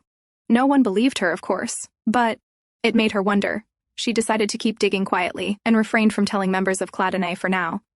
The Cladinae family, she thought, was too blind where the princess was concerned, and if there was any danger ahead, she'd uncover it herself. Later that day, a new lady-in-waiting from the palace arrived. She greeted everyone politely before bowing before Miesa. She was the same woman who had once helped the Cladinae family expose the corrupt headmaid, and in return, Aerik had helped her brother-in-law secure a post. After she left, Miesa whispered to Aerik, "I know her. She served under the headmaid before. She always kept her distance when she couldn't stand what was happening. But she stayed loyal because she has 3 sons. She wanted them to succeed." Aerik listened quietly as she spoke, surprised by how freely she was sharing her thoughts today. Miesa glanced up at him afterward, smiling softly to herself. She had talked so much, told him so many things. Maybe tonight, he would finally kiss her. 2 days passed. Yet the kiss Miesa had been quietly waiting for never came. Instead, Commander Tilburg arrived at the Cladinae estate. He presented a small gift. Aerik accepted it, a delicate statue of the goddess. "It's for the princess?" Tilburg added, his tone formal yet faintly hesitant. "It's said to ward off nightmares. I thought it might help her sleep better. Is she still having difficulty resting?" Aerik looked up, his eyes cold but polite. "No," he said evenly. "She's fine now. Thank you for your concern." Tilburg nodded, his expression softening with visible relief. Afterward, they moved to discuss official matters. The substance was a deadly extract, derived from a rare spider, Tilburg explained. Lady Deal has already been punished. However, since the princess is no longer a royal member, the palace cannot interfere with House Crispin's involvement. The matter must be settled between your 2 houses. Aerik nodded calmly. "I understand. We've already received proper compensation. The issue is closed." Tilburg seemed slightly relieved by the response. As they concluded their meeting and stepped out of the study, the knight turned to Aerik once more. "There's something else," he said, reaching into the satchel he carried. "This belongs to Her Highness. She left it behind at the palace." He unfolded a piece of cloth, Miesa's old protective garment. Aerik froze for a moment, recognizing the material immediately. Tilburg's next words confirmed it. "I prepared it myself," the knight said quietly.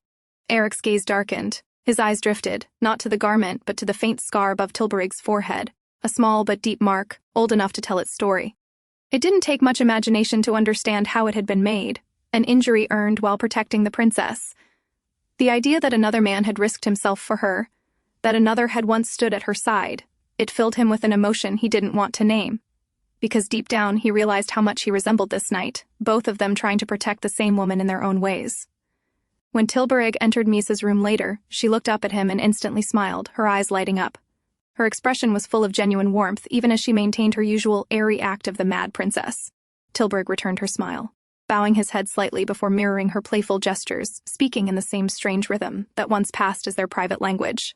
For a moment, they looked as if they belonged to another world entirely, 2 people who understood something unspoken. Behind them, Aerik stood in silence, watching. When had it started? When had these deplorable emotions begun to consume his heart? Jealousy, possessiveness, the quiet ache that came with seeing her smile at another man. Soon after, Commander Tilburg took his leave, but before departing, he turned to Aerik with a grave expression. "The palace is in disarray," he said quietly. "His Majesty is furious. He can't justify what the ladies-in-waiting did, and his anger has only grown because of it." Aerik already knew. The reason the princess was sent to the Cladinae estate in the first place was to make a mockery of the Cladinae house. But things hadn't gone as the king expected, so his fury was understandable. Tilburg then reached into his coat and handed over a sealed envelope. "This is an invitation from His Majesty." He requests that you and the princess attend the Foundation Festival this year, Tilburig sighed. It's not that the king wishes to see the princess. He'll likely use it as an excuse to vent his anger on her. My advice: attend the ceremony, show your faces, and leave as quickly as you can. When he was gone, Aerik stood in silence for a long moment. He knew that just showing up won't be enough to calm the king. That night, he lay in bed with his head resting on Miesa's lap. She looked down at his thoughtful expression. "What are you thinking about?" she asked softly. "Tilburig," he replied after a pause. "I'm not sure what kind of man he really is." "But didn't I already tell you?" she murmured. "You said he's a fraud and a traitor," Aerik reminded her.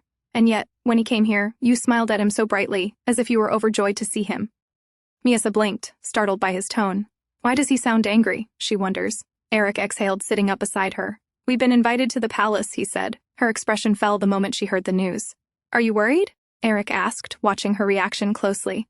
When she didn't answer, he reached out, brushing her hand gently. "Don't be. If anything happens, I'll protect you." Miesa lowered her gaze, saying nothing. And, since things have come to this," he continued, "I'm considering meeting with Archduke Hargale beforehand. If something happens—" "No," Miesa cut him off sharply. Her body trembled. "I won't make that face again," she whispered desperately. "But please, don't do anything." "Miesa," he reached out, confused by her fear. "What are you afraid of? The king? He may be powerful, but he can't harm the House of Cladinae without reason." She shook her head hard. "No," she repeated, her voice trembling. She wrapped her arms around him. "Please," she pleaded again, her voice breaking. "Don't do anything dangerous." "Miesa," he said softly, his hands resting on her arms. "What is it that torments you this much? What are you hiding from me?" But Miesa didn't answer. She just shook her head and clung to him. After a long silence, she whispered, "I just want you to smile and be happy." And with that, she slowly drifted to sleep in his arms. Aerik sat awake for a long while afterward, staring down at her peaceful face, the way she trembled when he mentioned the king, the way she avoided every question about Tilburig. It all lingered in his mind. The day of the Foundation Festival arrived, a grand 3-day celebration where nobles from every corner of the kingdom gathered at the main palace. When Lady Crispin entered, a wave of murmurs rippled through the crowd. "How shameless," one noble whispered. "After trying to poison the princess, they still dared to show their faces here. And she even wanted to become the head of her house, can you imagine?" Another scoffed. "Ridiculous woman." Their laughter was short-lived. The moment Aerik and Miesa appeared at the entrance, silence fell across the hall like a shadow. Chills ran down their spines. For the first time, the nobles were seeing the infamous Mad Princess in person. As the couple walked side by side through the hall, whispers began again, soft, venomous, and pitying. "Is that really her? She looks so pale. Poor Lord Cladinae. To think after saving the nation, this was his reward, a lunatic for a wife." Aerik heard every word, though his expression never changed. He glanced at Miesa, whose fingers trembled slightly around his sleeve, and leaned closer to whisper, "Don't listen to them. These gossips will fade the moment you stand before them as your true self." Then, suddenly, a group of children ran across the hall, laughing and chasing one another. One small boy, not watching where he was going, collided straight into Miesa. He stumbled back, fell to the floor, and when his eyes met hers, he froze. The boy's face twisted in fear. "Monster!" he cried, bursting into tears. Gasps followed. His mother rushed over, glaring furiously at Miesa. "What have you done to my son?" she shouted. Before Aerik could even open his mouth, another voice cut through the noise. "Why don't we all calm down?" said Lord Doyd of Salakise, stepping forward with a bright smile. He held out a small plate of dessert toward Miesa. "Here, Mistress Cladinae. Try some. These sweets are quite popular today." But the woman turned on him instantly. "And who are you to interrupt, you illegitimate son?" she spat. "Know your place." A ripple of cruel laughter spread through the hall. "Look at him, even dressed like that," one noble chuckled, trying so hard to stand out.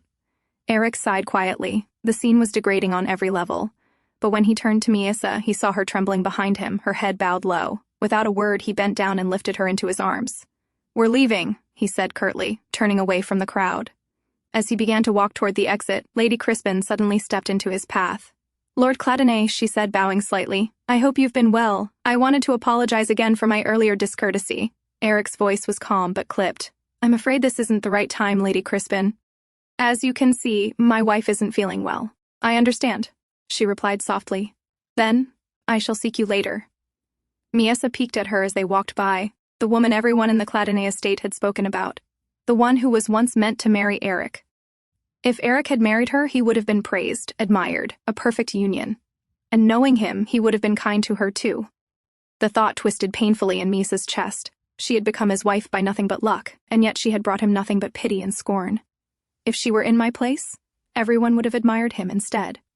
At that moment, trumpets sounded through the hall. The king entered. His royal robe trailed behind him as he strode toward the throne, his expression unreadable until his gaze fell upon the couple standing quietly in the corner. A slow, dangerous smile curved his lips. "Well," he murmured, loud enough for those near him to hear. Everyone showed up. Even that brainless monkey.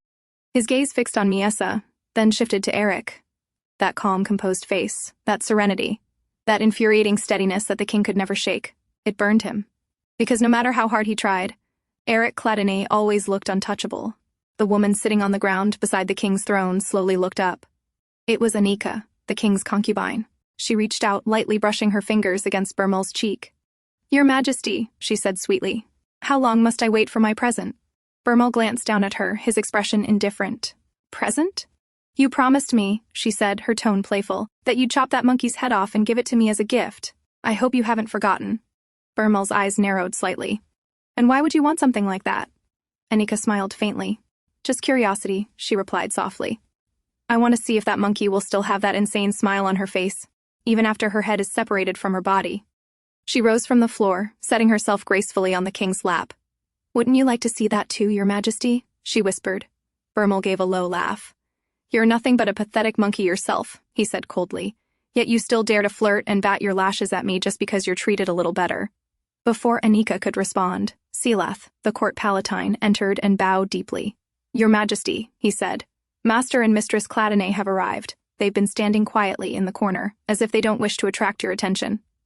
He hesitated, then added, "It seems they've grown a bit too confident, believing that in the outskirts the House of Cladinae holds more power than the crown." A sharp crack echoed through the hall as Bermel's hand struck Silath across the face. "Enjoying yourself?" the king asked dangerously. "How dare a pathetic insect like you speak about the crown's authority?" Silath shook his head. "Of course not, sire. I only meant to warn you out of loyalty. I don't wish for the princess's husband to develop any wrong ideas." Bermel's gaze shifted across the hall. His eyes found Miesa and Aerik, still standing silently in the corner. "I suppose you're right," he said slowly. "How can I allow my precious sister to stand in a corner all night long? Go, let Master Cladinae stand somewhere I can see him." Silath bowed again and left quickly to carry out the order. Anika, still sitting stiffly, turned to the king. "Your Majesty, there are still 2 more days of the festival," she said carefully. "You don't need to act so—" Before she could finish, Bermel's hand shot out, gripping the back of her head. "Anika," he said, his voice low and dangerous. "That monkey is my toy, and no matter how much you flirt or act like a cute pet, you'll never amuse me the way she does." He yanked her hair harder, forcing her to look up at him. "Because even though she's insane, she's quiet, obedient, and she knows who her master is. And right now," he hissed, "Master Cladinae is the one holding my amusement. Do you understand how much that irritates me?" He released her hair suddenly, his voice colder. "And I don't recall giving you permission to crawl onto my lap." With that, he pushed her off him. Anika fell hard onto the marble floor, gasping. Bermel leaned down, his voice a harsh whisper near her ear. "Do what you do best," he said, "cower at my every glance. Everyone should bow to me, flinch at even the slightest twitch of my brow." "Because I," he said slowly, "am the only one in this kingdom who received the goddess's blessing. I am special."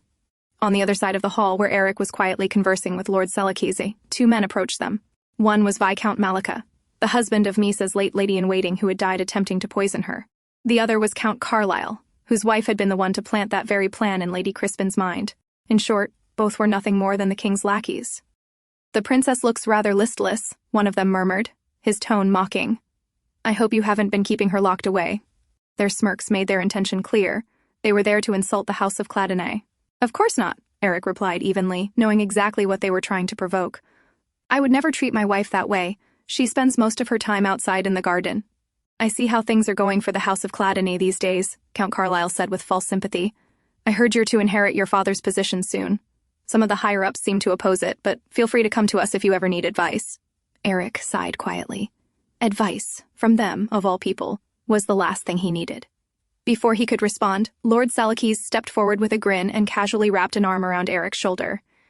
"I'm sure there's no one more suited for that position than Master Cladinae," he said playfully, his tone light but steady. Aerik frowned slightly. They had rarely met, Yet Salakese always spoke as though he were on his side. But I suppose the real problem lies elsewhere, another voice came. Before anyone could reply, Selath approached. If you become the head of the House of Cladinae, he said smoothly, then naturally the princess will become the lady of the house. It's only reasonable that some would oppose that decision. After all, the princess is quite frail. Fulfilling the duties of the house would be beyond her capabilities. So you see, they're not opposing you, Lord Cladinae, they're opposing your wife. Aerik's expression hardened.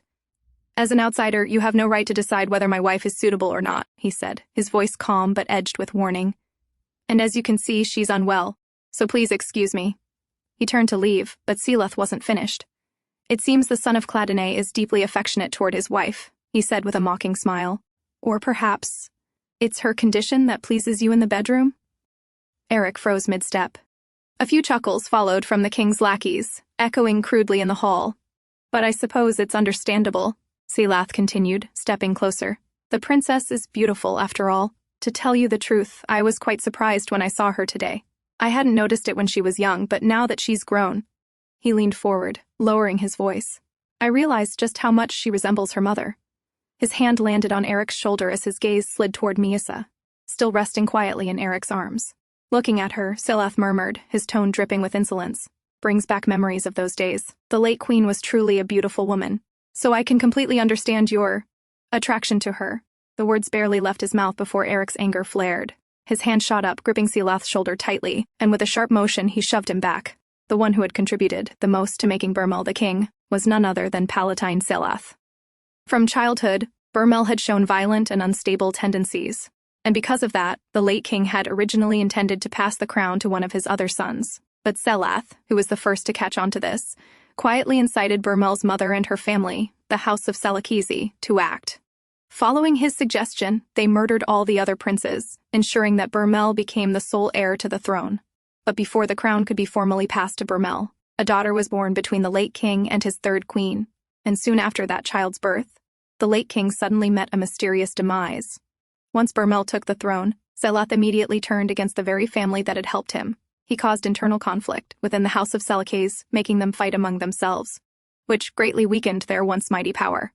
Then, he struck the final blow by accusing them of being the ones who murdered the late king. To Bermel, he had said that in order to protect the authority of the crown, his mother's family had to be wiped out completely, and so the House of Salakese was destroyed, while Selath rose to become the king's most trusted confidant, second only to the crown itself. He was, in every sense, the most powerful man in the palace after the king. What do you think you're doing? Aerik's voice was cold and dangerous. In his arms, Miesa's heart trembled. She prayed silently that he wouldn't do anything reckless to anger this man. Master Cladinae, Selath said, his sharp eyes narrowing. Your demeanor is a little disappointing. I only wish to be on good terms with the House of Cladinae. After all, you're the hero who saved the kingdom of Esquillre. If that's what you wanted, Aerik replied through clenched teeth. You should have refrained from being disrespectful to my wife. Selath gave a short, dry laugh. To be honest, your marriage surprised me, he said casually. I always wondered who His Majesty would send the princess off to. Who would have thought that you'd be the lucky man? Aerik's gaze hardened, but Selath continued, his tone deliberately provoking. Especially since His Majesty even refused a suitor. Sir Tilburig, wasn't it? The man who saved him during that assassination attempt. Aerik's expression faltered for a brief moment. The mention of Tilburig was a blow. He knew the man had shown concern for Miesa, but he had never imagined that he had once proposed marriage to her. Seeing his reaction, Selath smirked. What, you didn't know? He asked mockingly. But it was unrequited love, of course. I doubt the feelings were mutual, considering the princess's condition. That was enough. Aerik's hand shot out, grabbing Selath by the collar. His eyes burned with fury as he hissed, enough, from the corner of the hall. The king had been watching the scene unfold all along. Master Cladinae, Bermel said at last, amusement curling his lips. For a man who always seemed carved from stone, you have a surprisingly expressive face. His tone was light, but everyone in the hall understood the warning hidden beneath his words. However, Bermel continued lazily, it would be a pity if such a joyful occasion were interrupted like this. It was an indirect command to back off. Then, rising from his throne, he turned his sharp gaze toward Miesa. Miesa, why don't you come here and say hello to your brother? He said, his voice mockingly gentle. It's been such a long time since I've seen your face. I've missed my dear sister. Miesa flinched at his call. Her body stiffened in Aerik's arms, and she knew she needed to act quickly. In one motion, she pushed Aerik away and limped toward the king. Miesa! Aerik called after her, but she didn't look back. Her heart pounded as she walked forward, silently praying, "Please, don't take the house of Cladinae away from me." As she neared the throne, her eyes caught the goddess statue standing tall behind Bermel. It was the same goddess she had always believed was punishing her. Her knees weakened. Trembling, she finally gave up and fell at Bermel's feet. Bermel smirked, leaning down and patting her head as though she were his pet. "Good, Miesa," he murmured. "You're still as obedient as ever." "Just as you should be." Miesa stayed there, her forehead pressed to the floor, her hair spilling across the marble. Her back was exposed.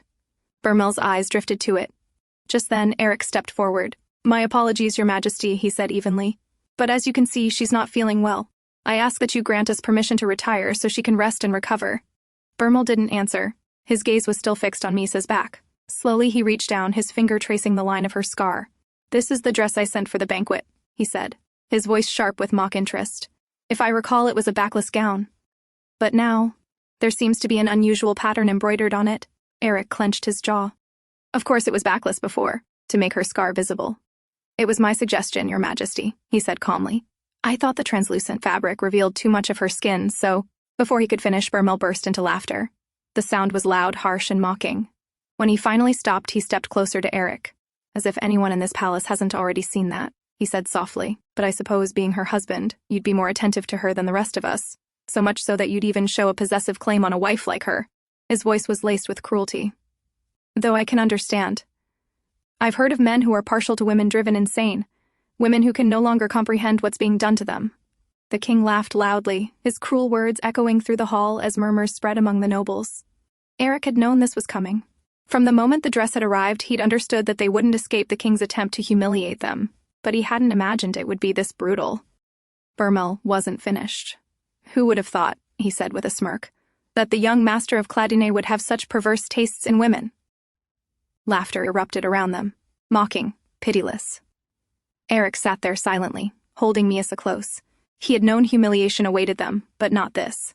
And now, watching the scene before him, he realized something. This was not just cruelty. This was the reality of the palace Miesa had lived in for years. How much suffering had she endured here? Why had she never told him anything? Countless emotions swirled inside him. Bermel's voice cut through the silence again. "I should use this occasion to get closer to both of you," he said lightly. "How about you two stay in the palace for the rest of the festival?" Aerik rose slowly, still holding Miesa in his arms. "Your Majesty's offer is most generous," he replied, his tone polite but his gaze cold. "However, I'm afraid we must decline." Bermel's eyes narrowed. "If I offer an alternative," Aerik said with a cold voice, "perhaps we can visit the palace every day instead." Hearing that, Miesa's heart pounded with dread. She began pushing against Aerik's chest, trying to calm the situation, to stop him before things went further. And in that moment, Aerik realized, despite everything he had done, all his efforts, the distance between them remained exactly as it had been on the first day they met. Bermel stepped closer, patting Aerik's shoulder. "I hope," he said softly, "you won't brush off my hospitality." Aerik said nothing. He understood now. He had no choice. And that helplessness burned inside him like acid. For the first time, he thought that if Miesa truly were the senseless madwoman everyone believed her to be, perhaps, he wouldn't feel this hollow, this betrayed. "Since both her ladies-in-waiting are gone," Bermel said suddenly, smiling, "I've decided to assign her a special attendant during her stay, someone who knows Miesa better than anyone." He turned toward the entrance. A woman stepped forward and bowed gracefully. "Good day. I am Namiera, the head lady-in-waiting of the palace," she said with a smile. "I look forward to serving you, Mistress Cladinae." In Aerik's arms, Miesa trembled. Though she continued her act as the madwoman, her body stiffened completely at the sight of the woman. And in that moment, a chilling thought struck Aerik. If Miesa were ever to tell him everything that had happened to her, would he truly be able to handle the truth? And that's a wrap. Thanks for watching. Don't forget to like and share your thoughts in the comments. If you enjoyed this and want to be part of our growing community, hit join to support the channel. Take care and see you soon.